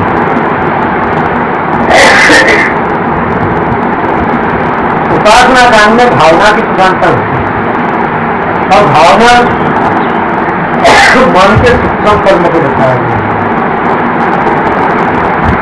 इस उपासना में अधिक व्यापकता का बोध कराने वाले सत्य के साथ जानबूझकर तादात्म्य स्थापित किया जाता है। इस उपासना कांड में भक्त और भगवान का निकल होता है। यहाँ भक्त भी सगुण प्रकार होता है और भगवान भी सगुण प्रकार है। कोई भगवान के विराट रूप की उपासना करते हैं, कोई भगवान के हिरण्यगर्भ रूप की उपासना, कोई भगवान के ईश्वर रूप की उपासना। परंतु निर्गुण निराकार ब्रह्म के बाद में एक वेदांत दर्शन में है, बाकी दर्शन में है। मैं प्राण हूं, वेदों में भी ये उपासना है, मैं प्राण हूं, मैं सर्वव्यापक, मैं सूरज हूं, मैं सर्वशक्तिमान हूं, ऐसा भावना है। मैं अग्नि हूं, मैं स्वयं प्रकाश हूं, मैं इंद्र हूं, मैं सर्वशक्तिमान हूं। इस प्रकार के तरह तरह की, कहीं तो सूरज उपासना, कहीं प्राण की उपासना, कहीं अग्नि देवता की उपासना, कहीं इंद्र देवता की उपासना, कहीं वायु देवता की उपासना। ये सब देवी देवता की उपासना है, परमात्मा की उपासना है। अर्थात देवी देवता की जो उपासना है इसको प्रतीक उपासना कहती है। अर्थात इनमें परमात्मा की भावना करके उपासना होता है। जो देवराज इंद्र है वो सब जगह में रहता नहीं, तो देवराज इंद्र देवताओं के राजा होता है, इंद्र लोक में रहता है, तो उसमें ब्रह्म की भावना करके उपासना होता है। ऐसे पृथ्वी की उपासना, जल तत्व की उपासना, आकाश तत्व की उपासना, ऐसे वेदों में तरह तरह के भेद उपासना होता है। दूसरे का अभेद उपासना भी बताया, परंतु उपासना कांड में एक वेदांत दर्शन में अभेद उपासना चलता है, बाकी हर शास्त्र में जो है भेद उपासना।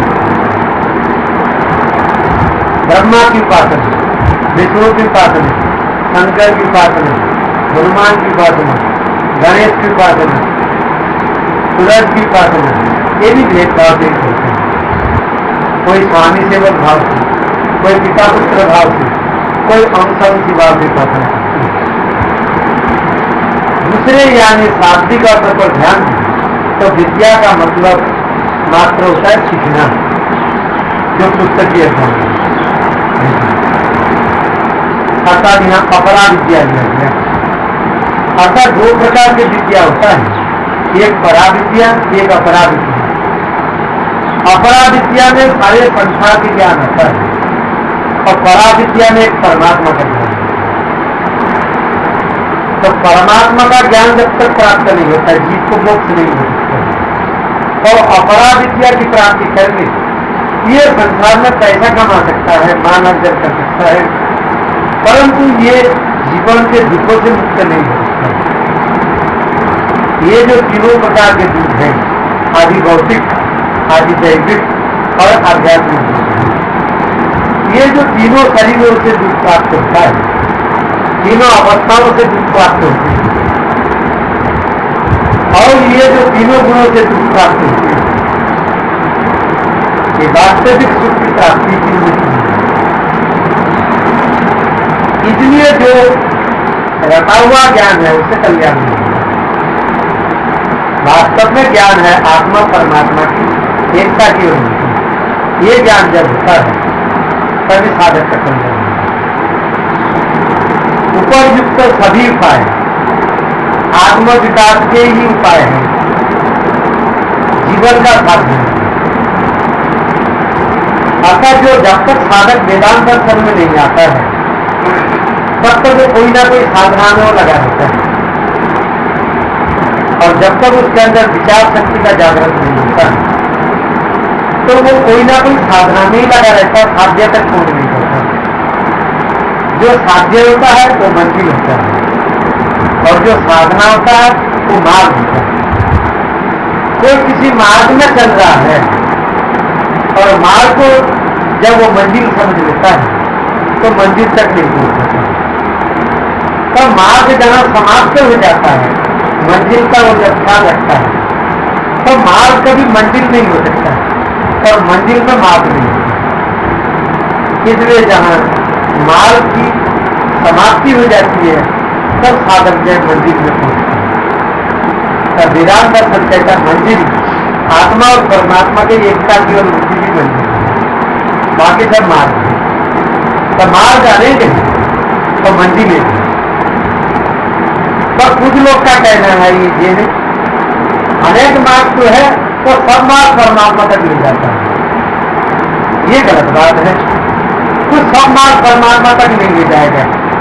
एक जो वेदांत का मार्ग है यही परमात्मा तक पहुंचाता है, बाकी जितने भी मार्ग है वो चित्त की एकाग्रता तक ले जाएगा। कर्म कांड भी सड़क तक ले जाएगा, सड़क से ऊपर नहीं जा सकता।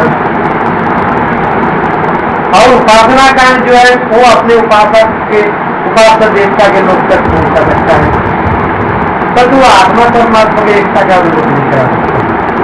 इसलिए वेदांत दर्शन का कहना है परमात्मा एक है, इसलिए उसको पाने का उपाय भी नहीं। बाकी सब संप्रदाय कहती वाणी कहती नहीं सब मार्ग से करना होगा। कर्मयोग से भी परमात्मा मिल जाएगा, भक्ति से भी मिलेगा, ज्ञान योग से भी मिल जाएगा, ज्ञान से भी मिलेगा। तो ये जो बताते हैं इसको कहते हैं हम समुच्चय, अर्थात सब मार्ग के द्वारा हम मोक्ष प्राप्त करते हैं। और भगवान शंकराचार्य का कहना है ये सब मार्ग परमात्मा तक पहुंचा ही नहीं सकता, क्योंकि जो कर्मकांड है ये अज्ञान की निवृत्ति नहीं कर सकता। उपासना कांड में अंतःकरण की निर्मलता तो हो सकती है, चित्त में एकाग्रता तो आ सकती है, यदि वो कामनाओं का त्याग करके उपासना करे तो अंतःकरण में शुद्धि, चित्त में एकाग्रता है। तो कामना लेके जो भक्ति करता है तो कामना ही अंतःकरण की करती है। और जब तक मन में कामना बना रहेगा तो चित्त में चंचलता और मलिकता भी बनी रहेगी, तब तक वो आदमी विचार नहीं कर सकता। तो आत्मा परमात्मा के विचार करने की ये अंतःकरण का निर्मल होना और चित्त का एकाग्र होना चाहिए। तो निष्काम कर्म के बिना अंतःकरण में निर्मलता नहीं आती और निष्काम उपासना के बिना चित्त में एकाग्रता नहीं होती। और निष्काम कर्म और निष्काम उपासना आदमी तभी कर सकता है जब उसके अंदर विवेक, और ये विवेक महापुरुष के संग के बिना नहीं, सत्संग के बिना विवेक नहीं। तो विवेकवान व्यक्ति कामनाओं का क्या कर सकता है? जो संसारी इच्छाएं हैं, जो नाशवान वस्तुओं की इच्छाएं हैं, ये इच्छा वही छोड़ सकता है जो विवेकवान। और विवेकवान व्यक्ति जब निष्काम कर्म से, निष्काम उपासना से योग्य बन जाता है तब वह आत्मा अनात्मा का विचार कर सकता है। फिर वो अनात्मा को त्यागने की सामर्थ्य भी प्राप्त कर सकता है और आत्मा में रमण करने की जरूरत भी नहीं। इसलिए वेदांत दर्शन कहता है मार्ग ये भी वो है वेदांत। तो मार्ग है आत्मा परमात्मा की एकता की अभिवृत्ति, एक मोक्ष का उपाय है। बाकी जितने भी मार्ग बताए गए हैं वेदों में, शास्त्र में, उनसे मोक्ष नहीं मिलता, क्योंकि ये ज्ञान में समर्थ है अज्ञान की निवृत्ति करने का, आवरणों को भंग करने का, भ्रांतियों का विनाश करने का। बाकी कर्मकांड, उपासना कांड, योग, ये भ्रांतियों को मिटाने से, इसलिए इसके द्वारा मोक्ष की प्राप्ति नहीं है। तो भगवान शंकर का कहना ही है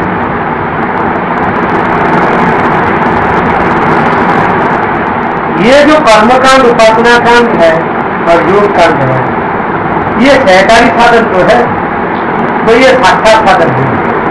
मोक्ष प्राप्ति में जो साक्षात साधन है वो आत्मा और परमात्मा की एकता के लिए। इसलिए विज्ञान को, मुमुक्षु को आत्मा और परमात्मा के एकता की अनुभूति कर लेना चाहिए। बाकी कर्मकांड में, उपासना कांड में अधिक दिन नहीं पड़े रहने चाहिए।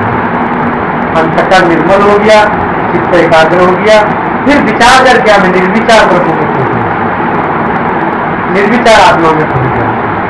ये मंजिल है, ये मार्ग से ढूंढ, ये साध्य है, ये साधना है। ये मंजिल है, ये रास्ता नहीं। जैसे कलकत्ता पहुंचाने वाला मार्ग, ये समझ लेना चाहिए। क्योंकि बाकी जो संप्रदायवादी है वो कहेगा जैसे गंगा नदी है, वहां जाने के लिए अनेक रास्ता होते हैं, तो सब रास्ता गंगा में पहुंच जाता है। अथवा हमें सागर में जाना है, एक ही सागर में जाने के अनेक रास्ता होता है और सब रास्ता सागर तक पहुंच जाता है। परंतु भगवान शंकर कहते हैं सब रास्ता यद्यपि सागर तक जा रहा है, परंतु सब सागर तक नहीं जा रहा है। कुछ रास्ता है जो सागर तक डायरेक्ट न जाके वहां से वो गाड़ी, जैसे यहाँ से हमें हरिद्वार जाना है तब कुछ गाड़ी यहाँ से दिल्ली तक पहुंचाएगा और दिल्ली के बाद वो गाड़ी जाएगी नहीं, तब वो गाड़ी बदल के फिर हरिद्वार जाएगी। यदि हम उस गाड़ी में बैठे रहे वो दिल्ली तक आगे जाएगा नहीं, तो वो कभी हरिद्वार पहुंचेगा। इसी प्रकार कहते हैं कर्मकांड जहां तक पहुंचा रहा है तो वहां तक पहुंच लो, तो आगे जहां कर्मकांड पहुंचा नहीं पा रहा है तो आगे का रास्ता जाने के लिए जो आगे का साधन है वो तो ये कह रहा है उपयुक्त सभी उपाय आत्म विकास के उपाय हैं, तो जीवन का साध्य नहीं है। साध्य का मतलब है मंजिल, जहां साधन करते करते हम जहां साधना समाप्त हो जाती है तो साधन का साध्य का मतलब, तो साध्य माने हो गया परमात्मा। और साधना का कई प्रकार के साधना होते हैं। कुछ साधन होता है वो अंतर्करण को केवल शुद्ध करेगा तो चित्त में एकाग्रता नहीं लाएगा। कुछ साधन ऐसा है अंतर्करण को शुद्ध भी करेगा, चित्त में एकाग्रता भी लाएगा, वो अज्ञान निवृत्ति नहीं करेगा। और ज्ञान भी मार्ग जो है वो अंतर्करण को निर्मल भी करेगा, चित्त में एकाग्रता भी लाएगा और अज्ञान की निवृत्ति भी करेगा। इसलिए जो ज्ञान मार्ग है वो साक्षात साधन है, क्योंकि वो परमात्मा की प्राप्ति में डायरेक्ट काम करेगा। बाकी जो साधन है वो डायरेक्ट काम नहीं करेगा, क्योंकि अज्ञान निवर्तक नहीं है, अज्ञान निवृत्ति नहीं करेगा। इसलिए अज्ञान की निवृत्ति न करने के कारण तो जीव और ईश्वर में भेदभाव बना देगा। इसलिए अधिकांश संप्रदाय वाले जीव और ईश्वर के भेद तक गया, अर्थात भेद भक्ति तक गया, अभेद उपासना उसमें है। और वेदांत दर्शन भेद को खत्म करता है, कहता जीव और ईश्वर में भेद है। तुम जो है उपाधि में बैठे हो, इसलिए उपाधि के कारण जीव और ईश्वर में तुम्हें भेदभाव दिखाई देता है। और उपाधियों का क्या कर दो, जीव की जो उपाधि अविद्या माया है और ईश्वर की उपाधि विद्या माया है, और दोनों माया है अर्थात मिथ्या वस्तु है, मिथ्या वस्तु को छोड़ दो, सत्य में फिर जो वास्तविक सत्य है उसका अनुभव। इसी प्रकार वेदांत कहता जीव और ईश्वर में वास्तव में भेद नहीं होता। तो तुम उपाधि की दृष्टि से देखते हो, नाम रूपों की दृष्टि से देखते हो, गुण दोषों की दृष्टि से देखते हो, दृष्टि में भेद गुण दोषों के ऊपर उठ जाओ, दोष भी छोड़ दो, गुण भी छोड़ दो, तीनों गुणों के ऊपर उठ जाओ, जब कोई भेद ही नहीं, तुम्हारा जीव ईश्वर ही नहीं है तो भेद क्या होगा। पर जीव के जो स्वरूप है और ईश्वर के जो स्वरूप है उसमें भेद नहीं होता। पर जीव के जो माया भाग है, ईश्वर के जो माया भाग है, और माया के साथ जब जीव ईश्वर होता है तो उसमें भेद होता है। और माया को पार कर जाओ तो भेद दोनों शुद्ध सिद्ध, दोनों शुद्ध अस्तित्व, दोनों शुद्ध ये वेदांत दर्शन की धारी। बाकी जितने भी संप्रदायवादी हैं वो कर्मयोग से भी मुक्ति मानती है, भक्ति से भी मुक्ति मानती है, योग से भी मुक्ति मानती है, ज्ञान से भी मुक्ति मानती है। तो भगवान शंकराचार्य का कहना है ये ज्ञान से ही मुक्ति होगी, न कर्म से मुक्ति होगी, न उपासना से मुक्ति होगी, न योग से मुक्ति होगी। तो योग से भी अधिकांश साधक जो कैवल्य तक जाता है वो भी बिना सद्गुरु के कृपा की कैवल्य तक कोई जाएगा नहीं। योग साधना करने वाले अधिकांश रिद्धि सिद्धियों में फंस जाते हैं, आगे नहीं जाता है। वो कहता क्या है धन और मान मिलेगा रिद्धि सिद्धियों से, भगवान को पीछे देख लेंगे। इसलिए जिस साधन में विवेक मजबूत नहीं होता है वो रिद्धि सिद्धियों में फंस जाता है, उसके आगे नहीं कोई बल्ला तक नहीं। इसलिए योग के मंजिल तक पहुंचने के लिए भी पूरा सद्गुरु की कृपा होता है, नहीं तो साधन मंजिल तक नहीं। जैसे कलकत्ता पहुंचाने वाला मार्ग कलकत्ता नहीं हो सकता, मुंबई पहुंचाने वाला जो मार्ग है वो मुंबई नहीं हो सकता, दिल्ली पहुंचाने वाला जो मार्ग है वो दिल्ली नहीं हो सकता, चेन्नई पहुंचाने वाला जो मार्ग है वो चेन्नई नहीं हो सकता। मार्ग मार्ग होता है, मंजिल अलग होता है। निसंदेह उस पथ पर बराबर चलते रहने से हम गंतव्य तक पहुंच जाएंगे। तो दिल्ली के जो किलोमीटर स्टोन लगा हुआ है उसको देखते हुए हमें पता चल जाता दिल्ली अभी कितनी बढ़ती है। तो किलोमीटर स्टोन को हम पकड़ लें और कहे दे बस यहाँ दिल्ली लिखा है, वहां जाके बैठ जाए, दिल्ली दिल्ली तो किलोमीटर स्टोन ये बताता कितनी आगे है, मतलब कितने रास्ता आगे है, और उसमें दिल्ली जो लिखा हुआ है वो दिल्ली नहीं। दिल्ली वास्तव में जब वहां मंजिल में पहुंच जाते हैं, मार्ग जब सारे समाप्त हो जाता है तब वो मंजिल में पहुंचते हैं। परंतु कलकत्ता या मुंबई पहुंचने पर हम में से रास्ते छूट जाते हैं जिन पर चलकर हम वहां तक पहुंचते हैं। चाहे मंजिल में पहुंच गए तो वहां रास्ता हम देखना चाहिए तो रास्ता नहीं देखते, तो रास्ता को जब हम पार कर जाते हैं तभी मंजिल का अनुभव होता है।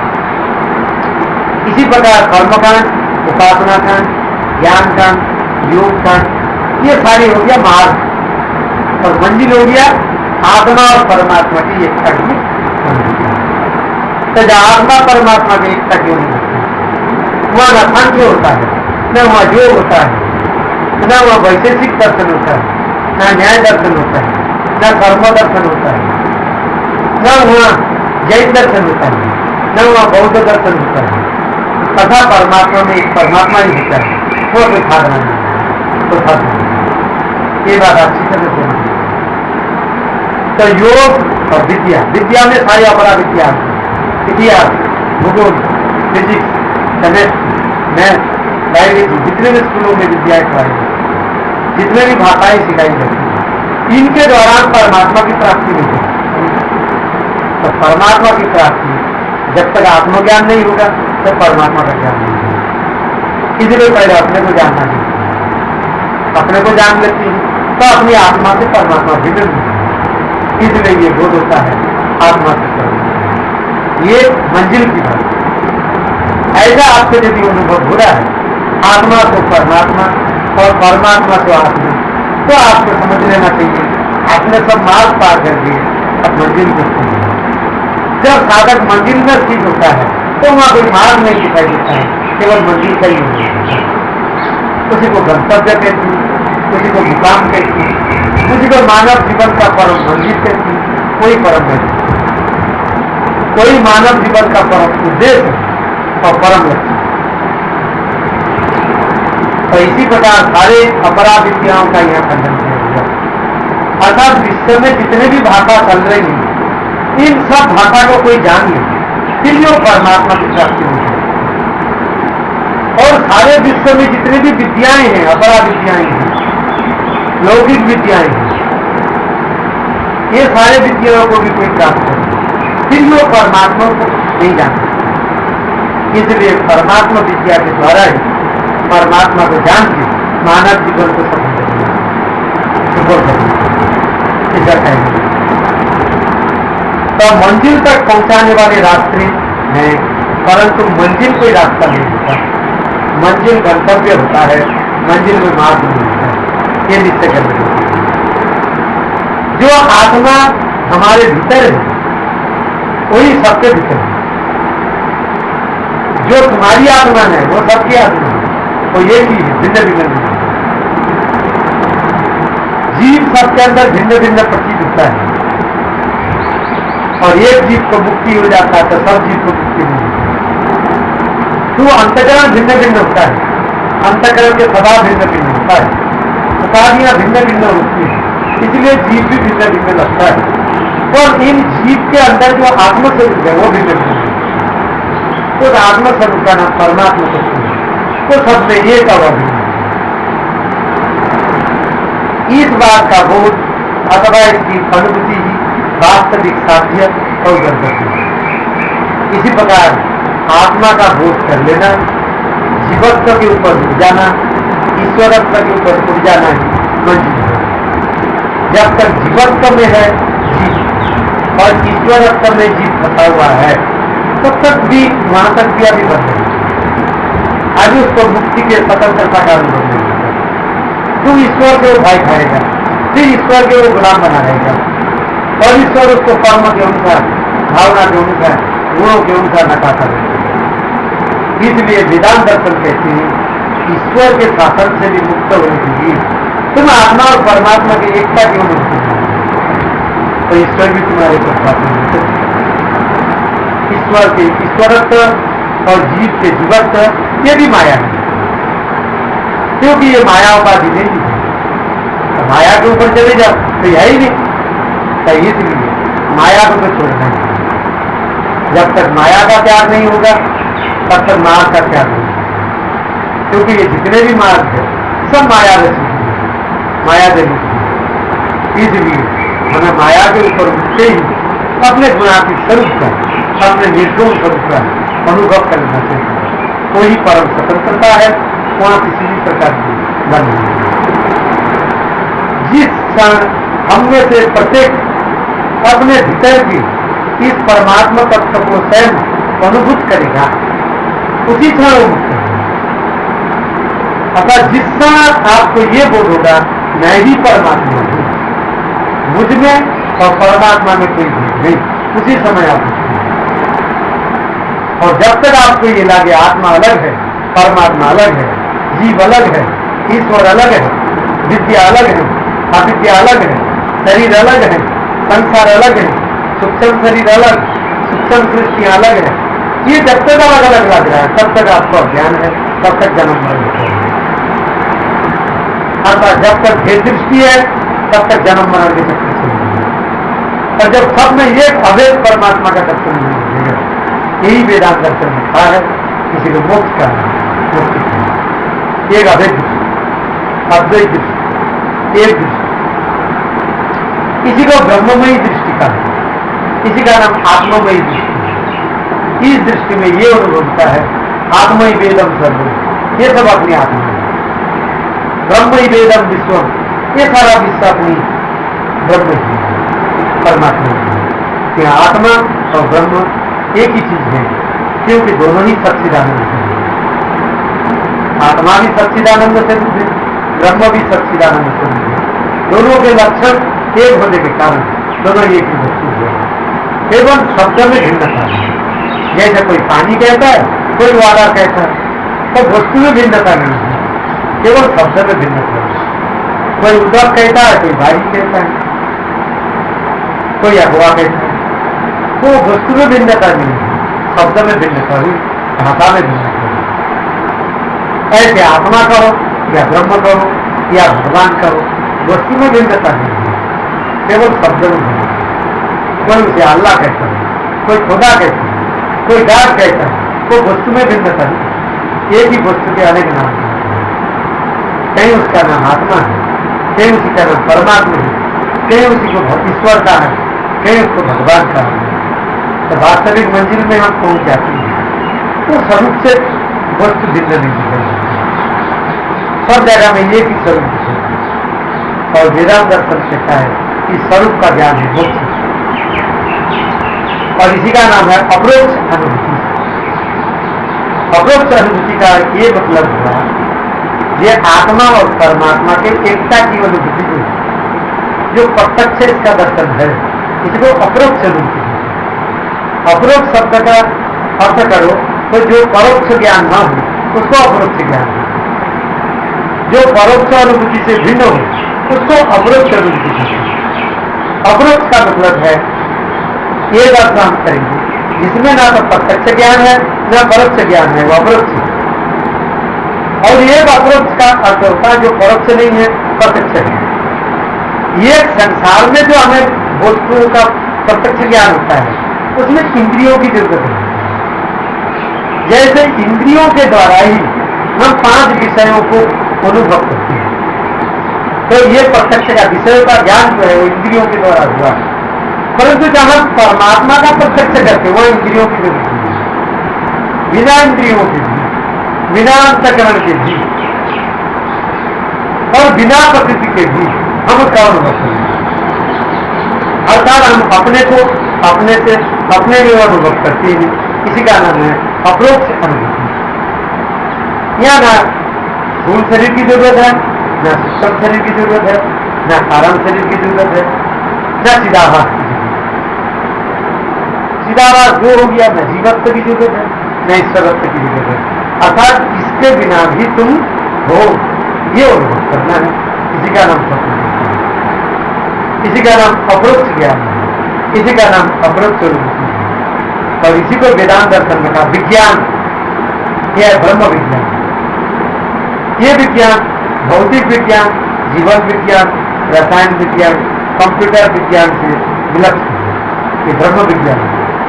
ये विज्ञान का अर्थ है जीव और ब्रह्म की एकता का ज्ञान है विज्ञान।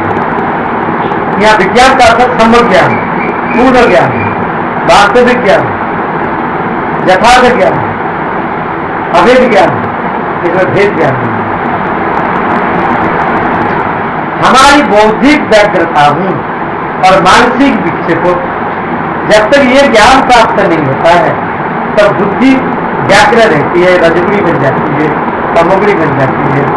तब बुद्धि में जब रजगुण छा जाती है, तमोगुण छा जाती है, तब उसमें विक्षेप छा जाती है, उसमें अज्ञान बन जाती है, अज्ञान में अंधेरा बन जाती है और शारीरिक लालसाएं बन जाती है, फिर शरीर विषय भोग में पड़ता है। इसलिए बुद्धि के अंदर सद्गुणों का विकास करके आगे ही सद्गुणों को भी प्राप्त करना चाहिए। तभी हमें इन त्रिगुणातीत जो आत्मा और ब्रह्म की एकता है उसका अनुभव है। कहीं किसी शिष्य के मन में ये बात न उठे कि योग, सांख्य, कर्म आदि से न सही और शायद अन्न और किसी मार्ग से मुक्ति मिल जाए। बोले चलो सांख्य योग का तुमने खंडन कर दिया, योग का भी खंडन कर दिया और सब विद्याओं का भी खंडन कर दिया और कर्मों का भी तुमने खंडन कर दिया।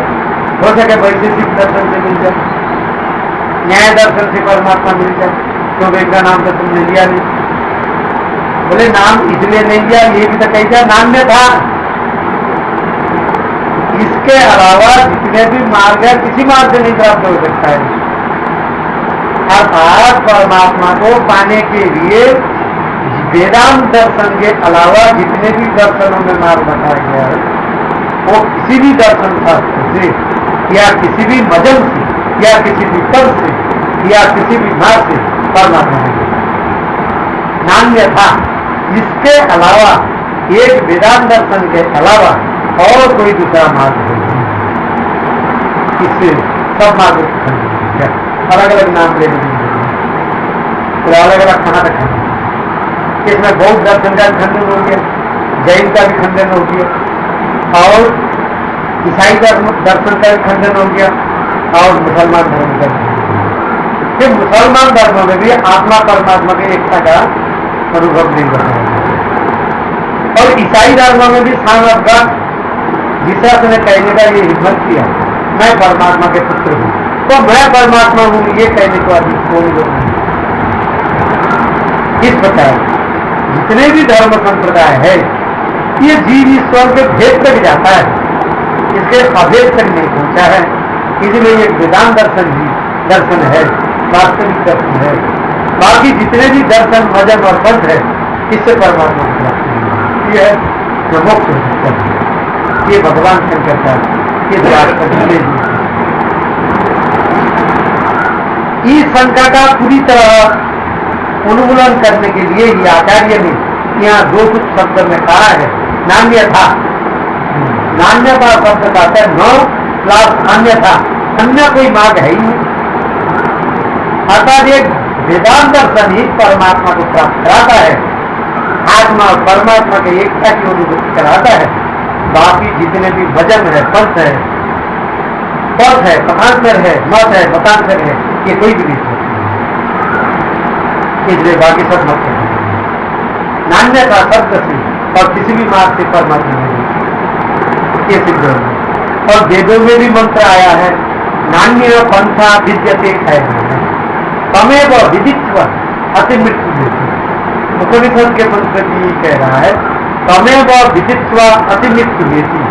उस परमात्मा को ही जान करके, कौन परमात्मा का, जो सच्चिदानंद है, एक अद्वितीय है, वो जो सच्चिदानंद परमात्मा है, एक अद्वितीय परमात्मा है, जो विज्ञान स्वरूप है, आनंद स्वरूप है, सत्यम ज्ञानम अनंतम ब्रह्म है, ऐसा परमात्मा को जीव जब जान लेता है तभी वो मुक्त हो सकता है। उसको जाने बिना कोई मुक्त हो ही नहीं। तमेव विदित्वा अति मृत्यु लेती। ये जो जन्म और मृत्यु के चक्र चल रहा है, ये जीव और ब्रह्म के एकता के बोध से, जगत और ब्रह्म के एकता के बोध से, आत्मा और परमात्मा की एकता के बोध से ही हो सकता है। इससे दूसरा कोई अर्थ नहीं है। तो वेदों में बता ऋते ज्ञानान्न मुक्ति, ये ज्ञान योग के अलावा और किसी दूसरे मार्ग से मुक्ति होगी, न कर्मकांड से, न उपासना कांड से, न और किसी तक से। नाना था कह देने से सब मार्गों का खंडन दिया। एक वेदांत मार्ग ही, एक उपनिषद के मार्ग ही परमात्मा को प्राप्त कराता है, बाकी सब मार्ग नीचे रह जाते हैं। अन्य किसी भी मार्ग से नहीं, इसलिए सब मार्गों का खंडन। आत्म साक्षात्कार ही एकमात्र मुक्ति है। तो परमात्मा को पाने का एकमात्र उपाय हुआ आत्म साक्षात्कार, आत्मानुभूति। यही एकमात्र युक्ति है, यही एकमात्र मुक्ति है और यही एकमात्र उपाय है। और ये बंधनों से आत्यंतिक रूप से छूटने का यही एक उपाय है, दूसरा कोई भी उपाय नहीं। इसी बात को आगे और ढंग से बता दें। निरायारूप सौंदर्यं संस्कृतादय सौष्ठवम् प्रजारंजन मात्रं तत् न संराज्याय कल्पते।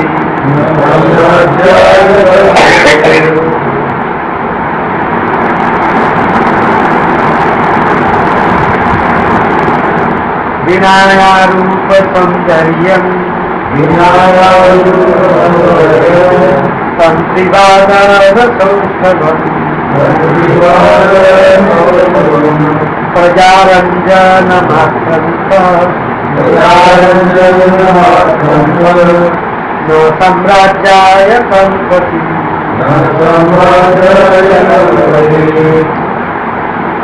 वीणा की जो रूप और सुंदरता है और वीणा के तारों को बजाने में जो सुष्टता है, कुशलता है, निपुणता है, पारदर्शिता है, ये प्रजा के मनोरंजन तो कर सकती है परंतु साम्राज्य को दिला देगी। साम्राज्य दो प्रकार के होता है, एक अलौकिक साम्राज्य, एक लौकिक साम्राज्य। अलौकिक साम्राज्य आत्म साम्राज्य और ब्रह्म साम्राज्य। और लौकिक साम्राज्य के प्रधानमंत्री, राष्ट्रपति आदि के पद मिल जाए, देश का प्रधानमंत्री या राष्ट्रपति।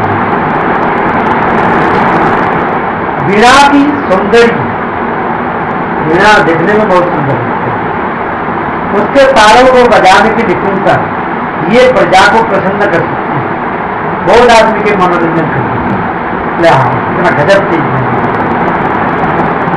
किंतु वो साम्राज्य अथवा प्रभु सत्ता दिलाने में समर्थ है।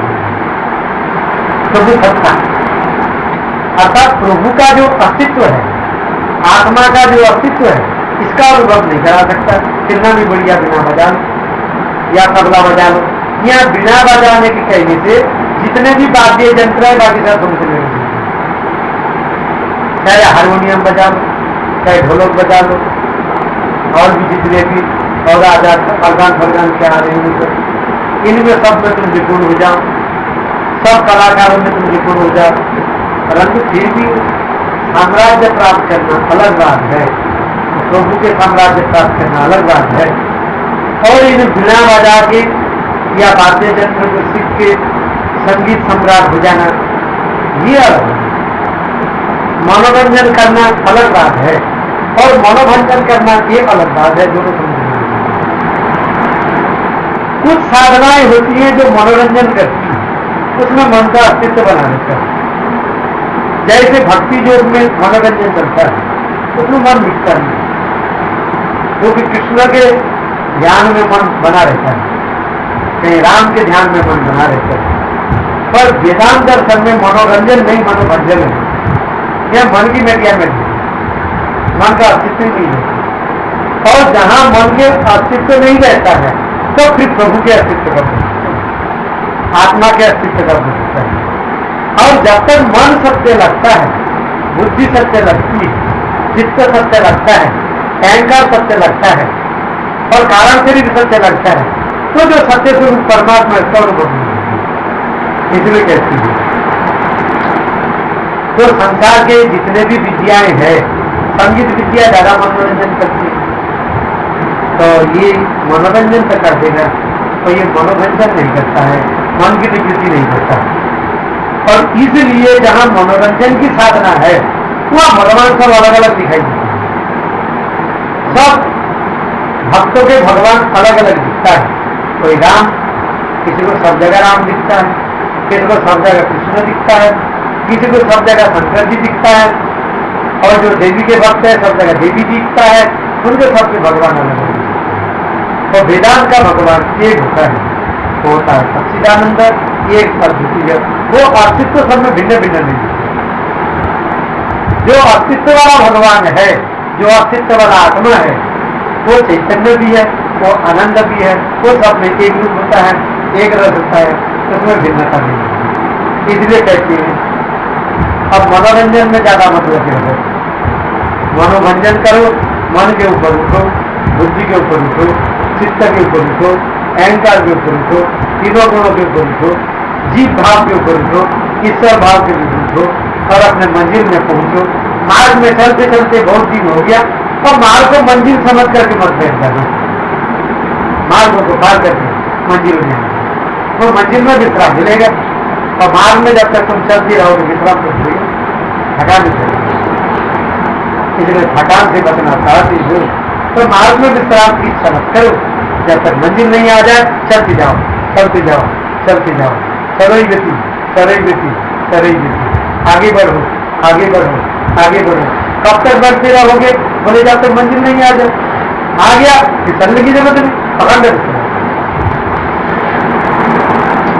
तो इसलिए बाहर के साम्राज्य से भी हमें अंदर के साम्राज्य प्राप्त कर लेना चाहिए। हमारी जो अपनी साम्राज्य है, जो परमात्मा की खजाना है, वो हमारी खजाना है। जो परमात्मा का प्रपाटी है, वो हमारी प्रपाटी है। हम उसको क्यों न दें? हम अपने साम्राज्य को क्यों न प्राप्त करिए? क्योंकि ये अविनाशी साम्राज्य है, उसका विनाश होता है। तो इस साम्राज्य की प्राप्ति करने के बाद फिर जो ये बार जन्मने और मरने का चक्कर चल रहा है, ये समाप्त हो जाए। इसलिए हमें इसकी प्राप्ति करनी चाहिए। तो शांति। भगवान की जय।